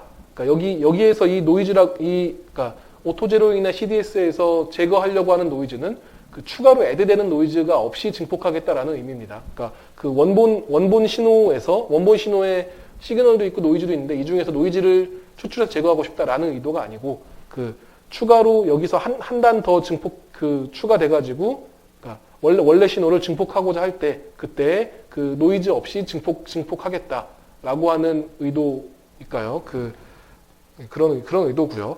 이제 이때 보면은 이제 몇 가지 장단점들이 있는데, 일단 인풋 옵셋 캔슬레이션 같은 경우에는 지금 설명한 이런 스킴들의 경우에는 우선은 이 OPM프가 이 증폭기가 일단 클로즈드 룹으로 움직이게 되죠. 클로즈드 룹으로 한번 움직이고 오픈 룹으로 한번 움직이고 혹은 이제 노이즈 샘플링 모드하고 뭐 증폭 모드 두 개로 이제 왔다 갔다 하기 때문에 클로즈드 룹에서의 스테빌리티가 우선 확보가 돼야 됩니다. 다른 말로 하면은 이제 뭔가 컴펜세이션이 들어가야 되고 다른 말로 하면은 이 OPM프를 이제 하이스피드 컴퍼레이터처럼 무슨 레치드 컴퍼레이터처럼 해가지고 파지티브 피드백으로 쫙쫙 벌려주고 뭐 그렇게 해서 오픈룹 전용으로 사용하는 그런 회로들은 적용하기가 어렵고 이제 컴펜세이션을 하게 되면은 밴드 리미팅을 하게 되니까 아주 하이스피드로 동작시키기가 어렵다라는 단점이 있고요. 그리고 대신에 이제 여기 이 증폭기의 게인이 매우 높아도 게인이 매우 높아도 클로즈드 룹 스테빌리티만 확보가 되면은 적용할 수 있다라는 특성이 있습니다. 그리고 이 캐패시터 자체에 저장된 노이즈가 VOS만큼의 작은 노이즈를 증폭하지 않고 그대로 저장한다라는 특성이 있고요. 뒤에 거를 보시면은 장단점이 더 비교가 되실 겁니다. 이제 아웃풋 옵셋 캔슬레이션 하는 경우에는 여전히 이제 이만큼 OPM프 자체는 아이디얼 OPM프 더하기 노이즈 성분이 있고요. 자, 우선 첫 번째 페이지에서는 입력도 그라운드 시켜놓고 그러면은 여기는 지금 그라운드고 여기는 VOS가 되겠죠. 그러면은 0 빼기 VOS 곱하기 A배만큼 해서 마이너스 A 곱하기 VOS라고 하는 신호가 여기에 이 노드에 지금 들어오게 되고요. 그때 여기 출력단도 지금 그라운드에 시켜놓습니다. 그러면은 이 캐패시터에는 VOS라고 하는 노이즈를 A배만큼 증폭해서 노이즈가 지금 저장이 되어 있죠. 마이너스 플러스 AVOS만큼의 노이즈가 저장이 되어 있습니다. 자, 이 상태에서 이제 여기 스위치를 입력 쪽으로 붙입니다. 입력 쪽으로 이렇게 붙이게 되면은 이제 Vin이 들어오고 여기는 이제 Vin이 들어왔고요. Vin이 들어오고 여긴 VOS고 그러면은 여기는 A 곱하기 Vin 마이너스 VOS가 되겠죠. 그래서 지금 여기 이 노드에는 A 곱하기 Vin 마이너스 VOS만큼의 노이즈가 그러니까 신호가 들어와 있습니다. 그리고 여기에 앞단에서 마이너스 플러스 AVOS만큼의 노이즈가 신호가 저장이 되어 있으니까 여기 출력단에서는 A 곱하기 Vin 마이너스 VOS에서 더하기 마이너스 플러스 A 곱하기 VOS만큼의 노이즈가 추가로 들어오게 되면은 최종 출력단에서는 A 곱하기 Vin만 남게 되죠. 그래서 여기 노이즈 성분들이 없이, 그러니까 여기 노이즈 성분들은 서로 상쇄되고 원하는 신호들만 출력으로 나오게 됩니다. 이제 이런 아웃풋 옵셋 캔슬레이션 같은 경우에는 우선 장점이라고 한다면은 이 OPM프를 클로즈드 룹으로 사용하지 않아요. 그러니까 이 증폭기를 클로즈드 룹으로 사용하지 않기 때문에 클로즈드 룹 스테빌리티를 확보할 필요가 없고 매우 하이 스피드로 동작이 가능합니다. 대신에 이제 만약에 이 증폭기의 게인이 뭐 A가 한 1000배쯤 됐었다. 한 60dB쯤 됐다. 근데 이제 옵셋이 DC 옵셋 뭐 한 수 미리볼트 정도 뭐 DC 옵셋 한 1mV에다가 변화하는 게 뭐 한 10마이크로볼트, 100마이크로볼트쯤 된다. 어쨌든 1mV 옵셋이 있다고 하면은 이게 곱하기 1V죠. 그럼 여기 출력이 이제 만약에 서플라이 볼티지가 1V 근처라고 치면은 그게 세츄레이션 돼버릴 가능성이 매우 높습니다. 그래서 이제 여기 첫 단 게인이 매우 높은 경우에는 사용할 수가 없고 그래서 그냥 게인이 낮은 경우만 수십 배 정도의 낮은 게인을 사용할 때 그러니까 낮은 게인에 매우 하이 스피드로 동작시키고자 할 때 그럴 때 이제 사용할 수 있는 스킴이 이런 오픈룹 옵셋 그러니까 아웃풋 옵셋 캔슬레이션 방법이고요. 앞에서 보셨었던 이런 인풋 옵셋 캔슬레이션 같은 경우에는 클로즈드 룹으로 아주 하이 퍼포먼스, 하이 게인 OPM프를 사용하고 그때 노이즈를 저장하고자 노이즈를 캔슬링하고자 할 때 그때 사용하는 컨셉이 이런 인풋 옵셋 캔슬레이션이라고 보시면 되겠습니다. 그리고 이런 아웃풋 옵셋 캔슬레이션 같은 경우에는 이 저장되는 노이즈 자체가 일단 노이즈 옵셋 양을 좀 어느 정도 예측할 수 있으면은 뭐 옵셋 뭐 수 미리볼트, 게인 뭐 수십 배 정도 해가지고 한 수십 미리볼트, 수백 미리볼트 정도 저장이 된다라고 하면은 뭐 그때는 이제 여기 이 캐패시터에 저장되는 노이즈 자체가 매우 그 큰 값이 저장이 되죠. 그래서 노이즈를 충분히 증폭해서 저장하고 빼주기 때문에 그 노이즈가 더 그 잘 제거가 되는, 그러니까 그 다른 말로 하면 이 스위칭 노이즈들의 둔감한 이제 그런 그 특성들을 얻을 수가 있고, 그래서 이제 이런 아웃풋 옵셋 캔슬레이션 같은 경우에는 그 전형적으로 제일 많이 쓰이는 데가 그 컴퍼레이터들의 그 투 스테이지 컴퍼레이터들의 첫 단 프리앰프, 첫 단은 프리앰프고 두 번째 단은 레치드 컴퍼레이터인 뭐 그런 컴퍼레이터에서의 그 첫 단에 흔히들 많이 사용이 되고요. 혹은 이제 이때 그 또 생각을 하셔야 될 부분들이, 그러니까 만약에 이런 그 스위치하고 캐패시터가 있어가지고 이때 그 얘를 이 스위치를 이런 TR을 만들면은 그때 여기에 그 뭐 CGS 혹은 GD 성분들이 있겠죠. 그 이것 혹은 이제 여기 이 아래쪽 벌크로 통해서 그 들어온, 그러니까 여기 이 그 오버랩 캡 CGS나 CGD를 통해 가지고 여기 입력단이 뭐 로에서 하이로 올라갈 때 혹은 하이에서 로로 떨어질 때 이 여기를 타고서 들어오는 신호들, 혹은 이제 여기로 그 벌크 쪽을 타고 채널을 통해서 타고 들어오는 이 그 차지 인젝션들로 인해 가지고 여기에 저장되는 전압들이 그 많이 좀 손상을 입을 수가 있습니다. 그 손상을 입는 것들은 여기로 지금 인젝션 되는 차지들이 혹은 클럭 피드스로 들어온 차지들이 뭐 로에서 하이로 뭐 VDD만큼 변화했다. 그러면은 VDD 곱하기 일단 클럭 피드스로만 생각을 해보면은 VDD 곱하기 CGS만큼의 뭐 인젝션 그 클럭 피드스로 들어온 에러들이 들어오죠. 이만큼이 이제 Q는 CV로 생각해보면 이때 Q가 지금 이게 되고, 그때 여기 뭐 샘플링 되는 캡을 CS라고 하면은 그때 그 전압이 얼마나 변할 것이냐를 생각을 해보면은 V는 CS분의 VDD 곱하기 CGS가 되게 됩니다. 그러면 그때 이제 이 샘플링 캡이 크면은 차지 인젝션이나 클럭 피드스루에 좀 더 둔감해지게 되겠죠. 그리고 이 스위치를 작게 만들어주면은 스위치의 위스를 작게 만들어가지고 CGS를 줄이면은 그때도 이 에러 볼티지 자체가, 그러니까 이게 그냥 그 스위칭 노이즈를 표현하는 식이라고 생각하시면 그 에러 볼티 자체가 또 줄어들게 됩니다. 근데 이제 어쨌든 여기서 샘플링 하려고 하는 그 전압이 뭐 1mV인데, 그러니까 그 노이즈가 1mV인데, 이 클럭 피드스로 인해 가지고 들어오는 노이즈가 수십 마이크로볼트, 수 미리볼트다. 그러면은 이제 문제가 심각해지겠죠. 그래서 그런 측면에서 보면은 샘플링하고자 하는 그 전압 대비해서 앞에 이런 인풋 옵셋 캔슬레이션 같은 경우에는 이 캐패시터에 저장되는 노이즈 자체가 매우 작습니다. 이 매우 작은 신호들만 샘플링을 하기 때문에 이때 이 캐패시터에 좌우로 스위치들이 달려 있고, 이 스위치들이 움직일 때마다 이 캐패시터에 저장된 전압들을 훼손을 시키고요. 그래서 이런 오토 제로잉 회로들에서는 이 스위칭 노이즈들을 줄이는 것도 이제 스위치를 잘 만드는 것도 상당히 디자인 이슈들 중에 하나고, 또한 여기 캐패시터 값 자체를 결정하는 것도, 그러니까 KT 오버시 노이즈 입장에서 캐패시터 값 자체를 결정하는 것도 이제 이슈들 중에 하나입니다. 뒤에 쪽 회로들을 보시면 트레이드 오프들을 더 이제 느끼실 수가 있고요. 네. 네. 네. 예, 훨씬 좋습니다. 예. 예. 저장되는 신호 자체가 여기서는 증폭된 노이즈를 저장하니까 훨씬 더 좋고요.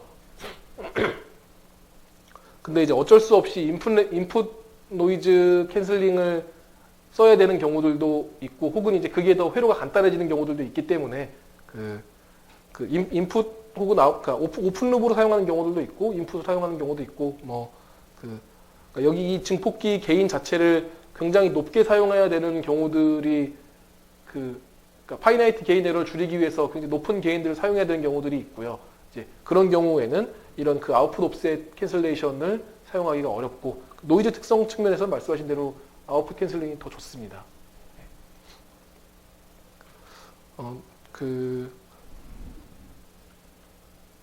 이제 2회로를 2회로 여기 그 E61페이지에 2회로의 그 원형을 살펴보시면은 일단 여기에는 그 전형적인 그 캐패시티브 리드아웃 회로의 첫 단인데요. 일반적인 그 뭐 터치 센서 같은 경우에도 그 많이 쓰이는 스킴이고, 그러니까 그 캐패시티브 트랜스 임피던스 앰프 CTIA의 그 전형적인 첫 단입니다. 여기에서 이 앞쪽으로 커런트가 들어올 수도 있고, 아니면은 여기에 캐패시터 변화량이 있으면은 이것들을 뭐 이렇게 그 모듈레이션 돼서 그 이런 스위칭된 커런트들이 그 차지들이 들어오면은 이 차지들이 여기로 이렇게 들어가게 되는 그 이런 스킴에서 우선 뒤에 쪽만 생각을 해보시면은 여기만 따로 이렇게 떼가지고 생각을 하시면은 혹은 이제 그 여기에다가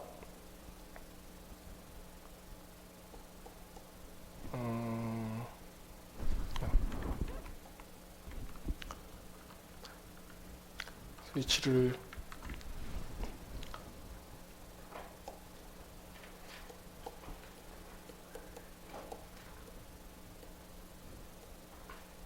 이게 원형입니다. 그러니까 그 CDS가 없이 그냥 증폭하게 되는 그 여기도 그라운드라 여기가 V인이라고 하고요. 여기를 P1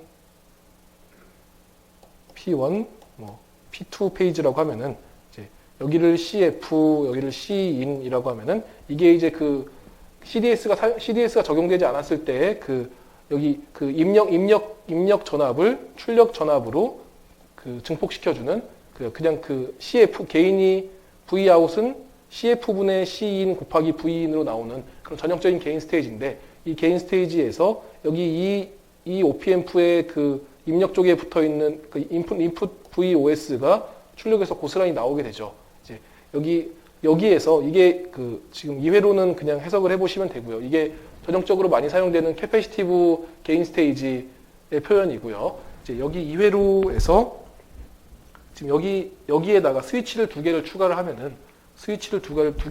하면은 이런 회로가 되게 됩니다. 그러니까 일반적으로는 여기가 그냥 이렇게 붙어 있는데 여기다가 스위치를 두 개를 추가를 한 거죠.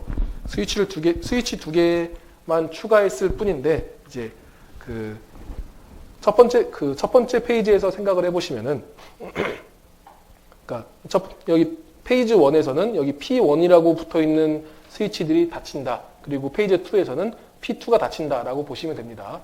그래서 P1이 닫혀 있는 P1들이 닫혀 있는 이런 상태에서는 우선은 여기로 V인이 들어오면 여기 전압도 V인이겠죠. V인이고 그 다음에 여기가 VOS, 여기는 지금 아날로그 그라운드 Vref 상태고. 여기가 VOS 그러면은 여기 A 노드도 지금 P1이 닫혀 있으니까 지금 버퍼죠. 버퍼여가지고 A도 VOS가 됩니다.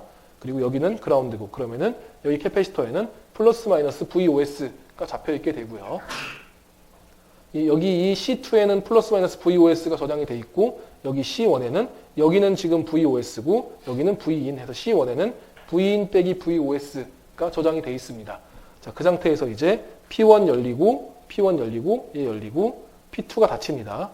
P2가 닫혀가지고 이제 이런 모습이 되게 되죠. 그러면은 여기 지금 그 원래 첫 번째 페이지에서 저기 이 A 노드에서 KCL을 써보면은 그러니까 이런 회로들을 해석하실 때 뭐 KCL이라고 하셔도 되고 아니면 그 KCL을 시간에 따라 전류를 시간에 따라 접근하면 차지가 되니까 그냥 나가는 전류들 나가는 차지들의 총합 유지가 된다라고 생각하시면 그 식을 세우기가 더 편하고요.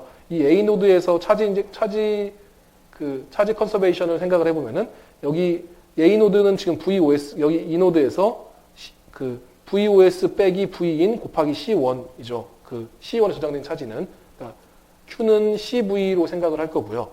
C1 곱하기 VOS 빼기 V인 C1 곱하기 VOS 빼기 V인 이 지금 C1에 저장되어 있는 Q고 C2에는 VOS 빼기 0 곱하기 C2 곱하기 VOS 빼기 0 만큼이 지금 이만큼의 차지가 첫 번째 페이지에 저장되어 있는 차지입니다.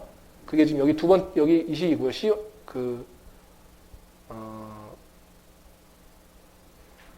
예, 거기서 여기 두 번째 식에서는 두 번째 페이지로 가게 되면은 이제 vout이 얼마가 될지 모르죠. vout은 그냥 변수로 두고 여기는 이제 버추얼 그라운드로 VOS니까 VOS 빼기 0 곱하기 C1 VOS 곱하기 C1 그리고 여기 C2에는 이제 여기 VOS 빼기 Vout 곱하기 C2가 되겠죠. VOS 빼기 Vout 곱하기 C2가 됩니다. 이 두 개가 전하량은 여기 지금 그 저항 성분들이 없으니까 그리고 그 어떤 스위치들이 두 개가 동시에 켜져가지고 전류가 차지들이 다른 데로 새지 않는다. 즉 P1과 P2가 서로 논 오버래핑이다 라고 가정하게 되면은 그 전하량들이 서로 보존되게 되겠죠.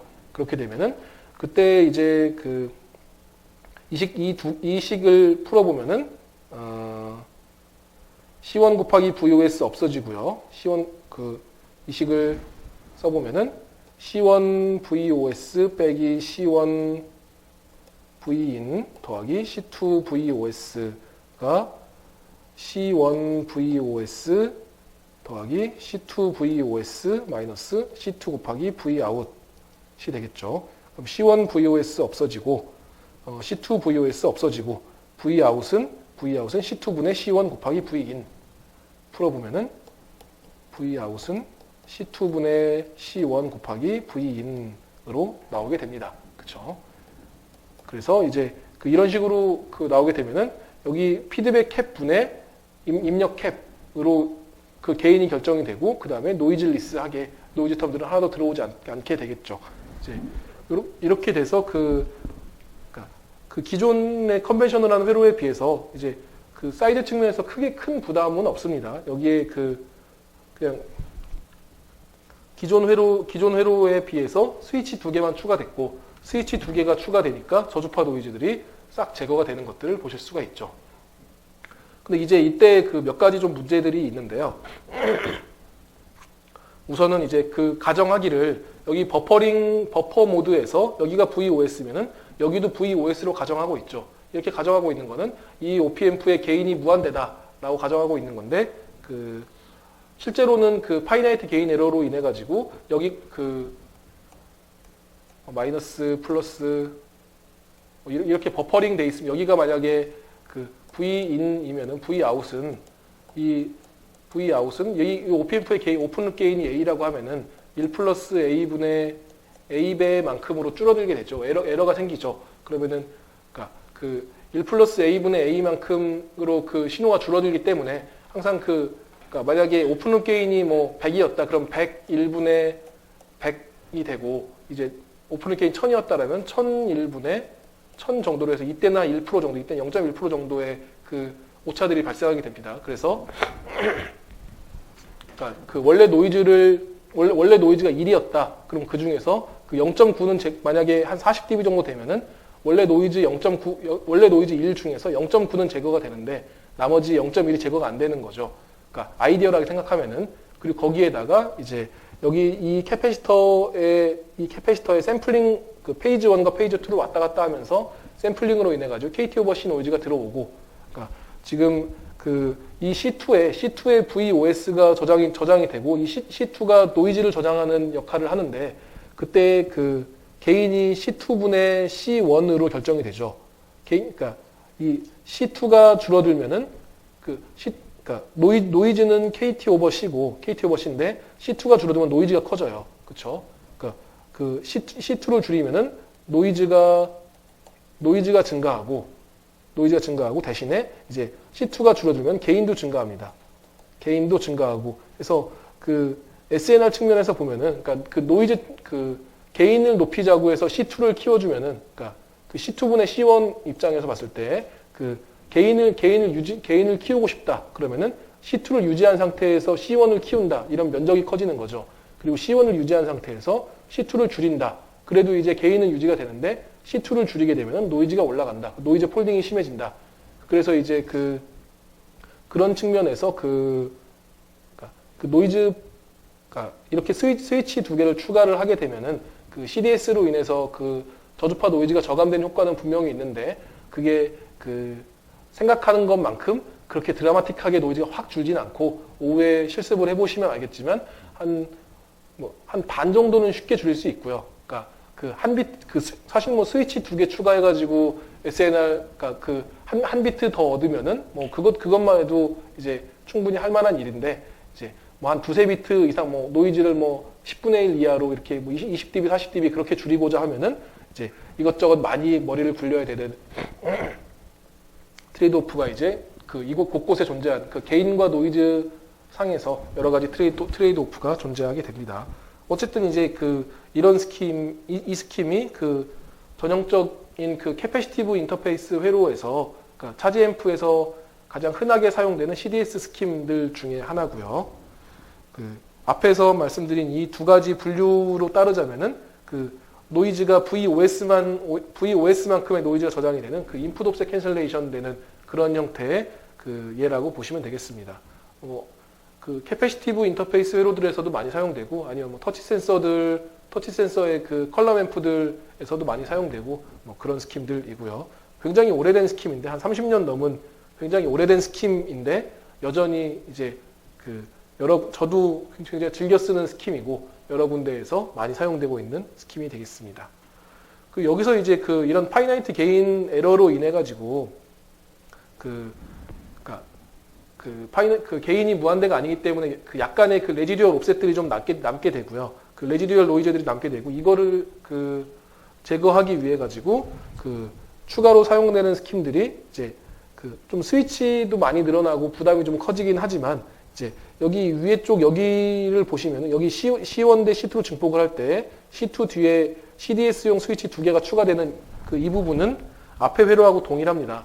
앞에 여기 적분 피드백 캡에다가 피드백 캡에 스위치 두 개가 붙어 있는 이 회로까지는 동일한데, 여기에다가 아래쪽에다 더미 스테이지를 추가해 놓는 더미 스테이지를 추가해 가지고 이게 출력을 보시면은, 그러니까 이게 타임 도면에서 보시면 더 이해가 쉬우신데요. 타임 도면에서 보시면은 P1이 하이인 구간에서는, 그러니까 이게 P1 구간이면은 P1이 하이인과 출력은 이제 P1이 하이일 때는 그냥 여기 아날로그 레퍼런스 VREF가 나오게 되죠.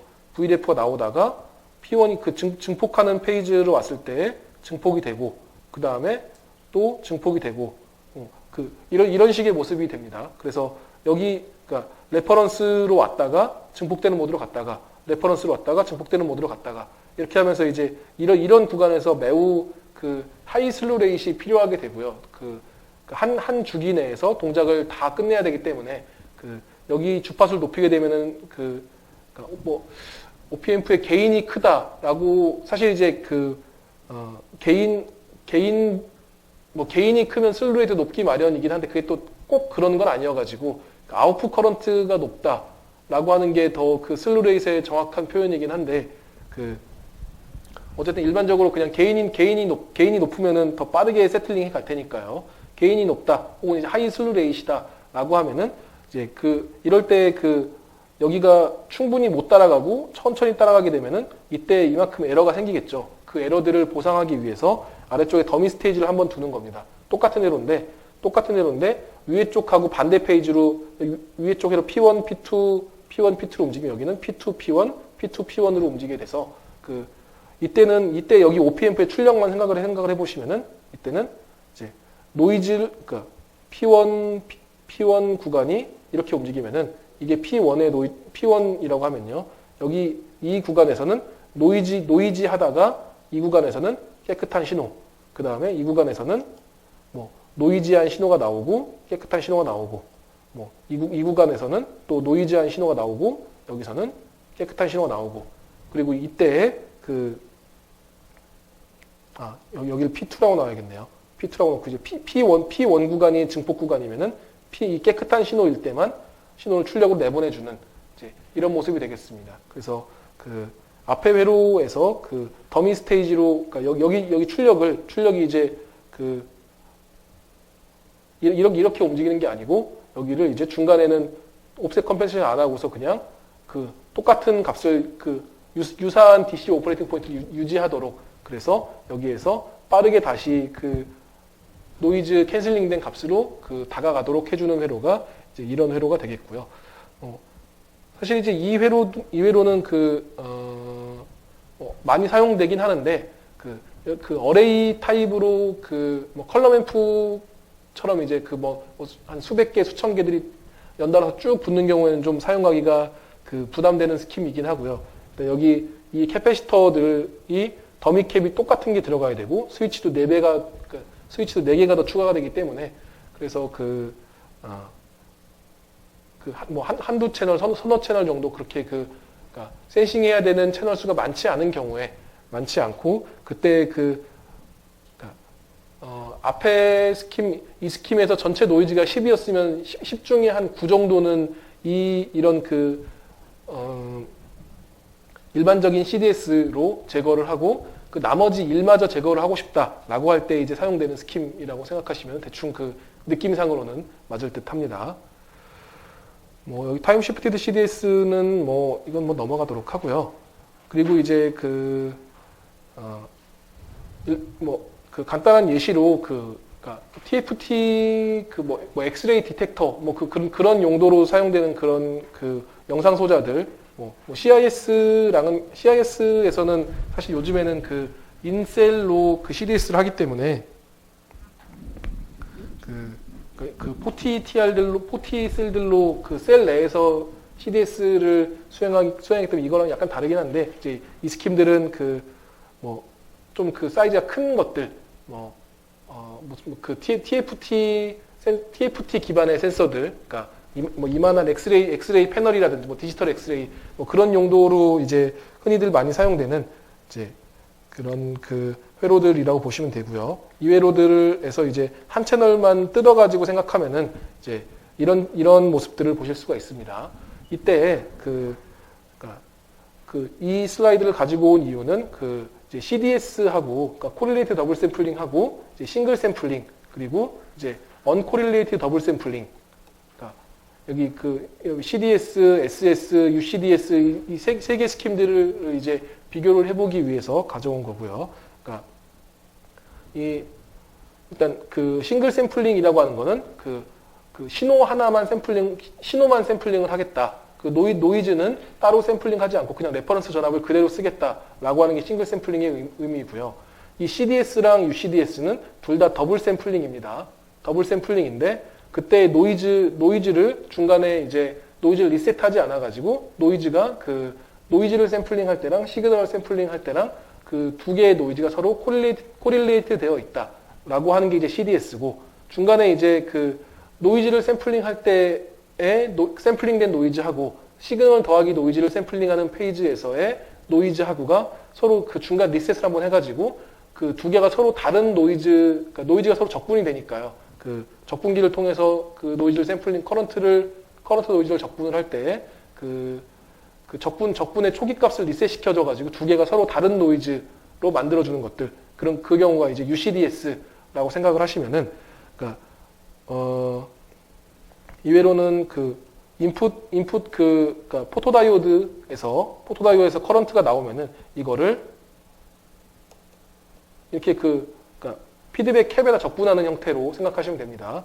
피드백 캡 적분하고 그때 그 리셋을 하는 형태인데 여기 이 리셋하고 여기 이 각 셀 로 디코더, 컬럼 디코더들에서 이제 이 셀렉트하는 셀렉트 신호들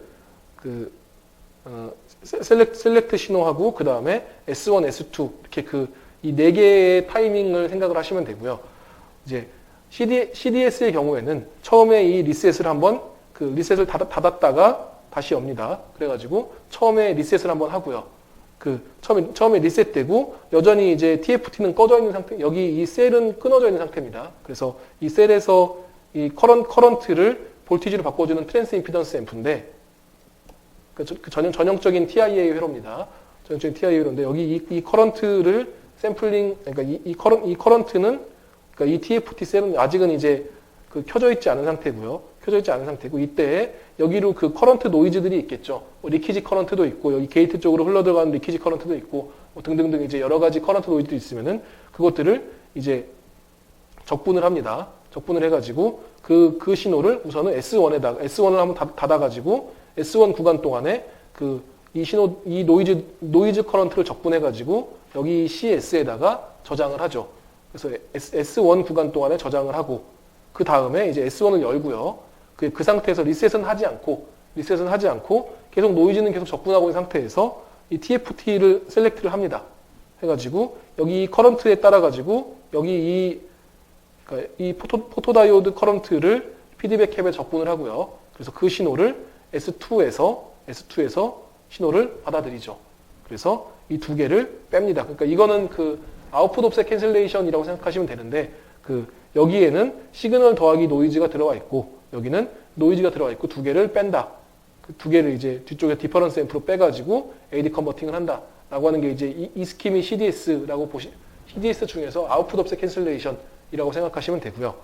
그 중간에 이제 싱글 샘플링 같은 경우에는 그 여기를 그 리셋을 닫아주면은 여기 이 레퍼런스 전압이 버퍼로 출력을 그대로 나오게 되죠.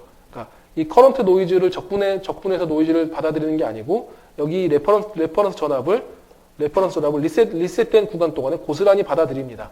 그래가지고 여기 한쪽은 그냥 여기 레퍼런스 전압이 고스란히 레퍼런스 전압으로 그대로 그러니까 커런트를 샘플링 하진 않고 그냥 레퍼런스 전압만 고스란히 여기다 집어넣어주는 거고요. 그러니까 리셋되는 구간 동안에 S1도 열어가지고 노이즈를 샘플링 하진 않고 그냥 그 레퍼런스 전압만 샘플링하고 그 다음에 이제 S1을 열어주고 S2를 닫습니다. S1 얘는 열고 얘는 닫아가지고 그리고 그때 TFT도 닫고 그래서 여기 커런트 노이즈를 적분해가지고 시그널을 여기에 저장을 하게 되고 두 개를 빼서 출력으로 보게 되는 게 이제 그 싱글 샘플링이고 중간에 이제 CDS하고 똑같은데 그 처음에 그 노이즈를 한번 샘플링을 하고서 그다음에 다시 한번 리셋을 하고 중간에 다시 한번 리셋을 하고서 그 다음에 S2에다 신호를 넣어주면은 그 S2에 신호를 넣고 그 다음에 TFT 신호를 닫고 그래서 이 신호를 이렇게 샘플링을 하게 되면은 이때는 이제 그 S1C에 들어오는 노이즈하고 S2C에 들어오는 노이즈가 두 개가 서로 노이즈의 초기값이 다르게 되죠. 그래서 노이즈가 서로 이제 그 두 개가 코릴레이션이 떨어지는 uncorrelated 된 노이즈를 샘플링을 하게 되고 그래서 이제 사람들도 워낙 논란이 많은데 이게 그때그때 상황이 좀 다르긴 합니다. 그 어떨 때는 CDS가 좋을 수도 있고 어떨 때는 UCDS가 좋을 수도 있고 뭐 그게 그때그때 상황이 좀 다르긴 한데 그러니까 뭐 이 칩 안에 클럭이 얼마나 빠르게 돌고 있느냐 혹은 뭐 그 주변 그러니까 서브스트레이트를 타고서 어떤 노이즈 성분들이 들어오느냐 어떤 주파수 성분들에서의 환경이 있느냐 혹은 뭐 이 S1, S2 사이에 뭐 타이밍들 얼마나 밀고 당기고 하느냐 뭐 바텀 플렉스 샘플링을 할 거냐 뭐 등등등 이제 여러 가지 상황들에 따라서 다르긴 한데 그 많은 경우에 이제 그 CDS가 좋다라고 하는 그 통설을 입증한 뭐 그런 그 케이스라고 보시면 되겠습니다. 뭐 그때그때 다르긴 하고요. 그때그때 많은 경우에 다르긴 한데 그 CDS를 쓰면은 일단은 뭐 그 오후에 시뮬레이션도 해보시겠지만 그 사실 시뮬레이터에서의 그 노이즈 시뮬레이터에서 나오는 그 값들은 그 UCDS로 한 거랑 CDS로 한 거랑 유사하게 나오긴 하는데요. 그게 좀 실제로 해보면은 뭐 CDS가 더 좋다라고 얘기하는 사람들이 훨씬 더 많이 있긴 합니다.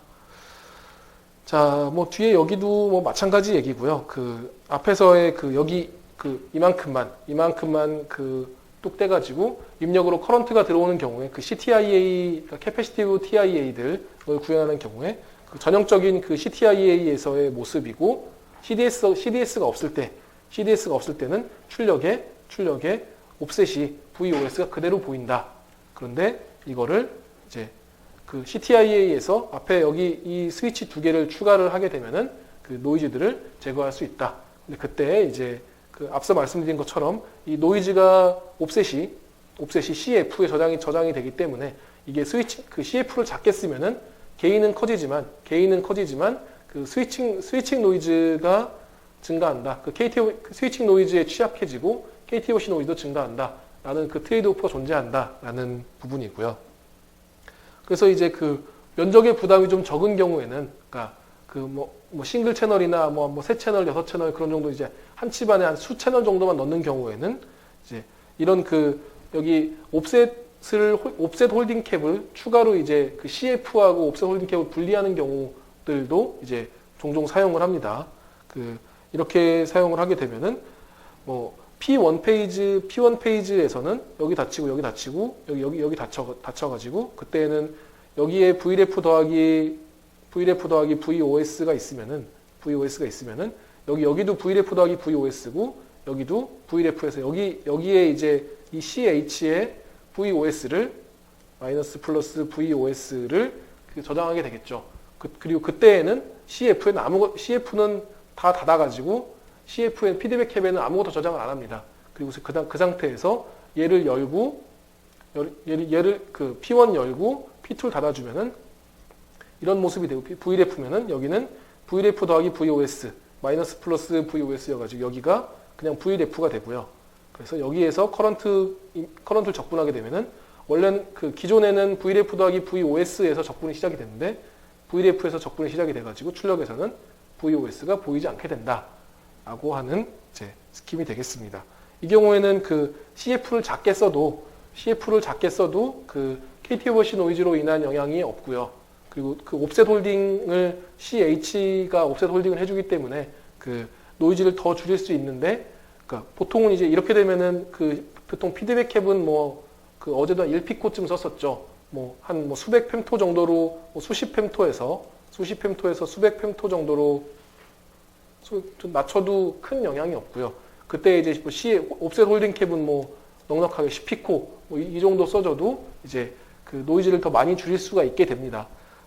하지만 뭐 면적의 문제죠. 면적을 더 많이 투자를 해야 되기 때문에 그런 그 면적하고 노이즈를 서로 트레이드 오프하는 그런 스킴이 되겠습니다. 그래서 오후에 이제 이런 시뮬레이션 결과들을 보시게 될 텐데요. 그 CDS를 적용하지 않았을 때, 그때가 파란 선이라고 보면은 이 CDS 적용하지 않았을 때 대비해서 그 CDS를 적용을 하게 되면은 이거는 앞에 이 스킴, 그냥 그 스위치 두 개만 추가했을 때의 모습이고요. 이렇게 CDS용으로 스위치를 두 개를 추가해가지고 노이즈를 한 10분의 1 정도 한 이 정도 구간에서 보면은 노이즈를 한 10분의 1 정도 줄일 수 있다라고 이제 이런 결과들을 오후에 시뮬레이션을 통해서 보시게 되겠습니다. 네. 네. 예, 예. 예, 예, 예. 예, 예, 예. 이게 맞습니다. 그러니까 실제로는 이게 이렇게 나와줘야 되는데요. 그러니까 CDS를 하고 나서 그 뒤에 이제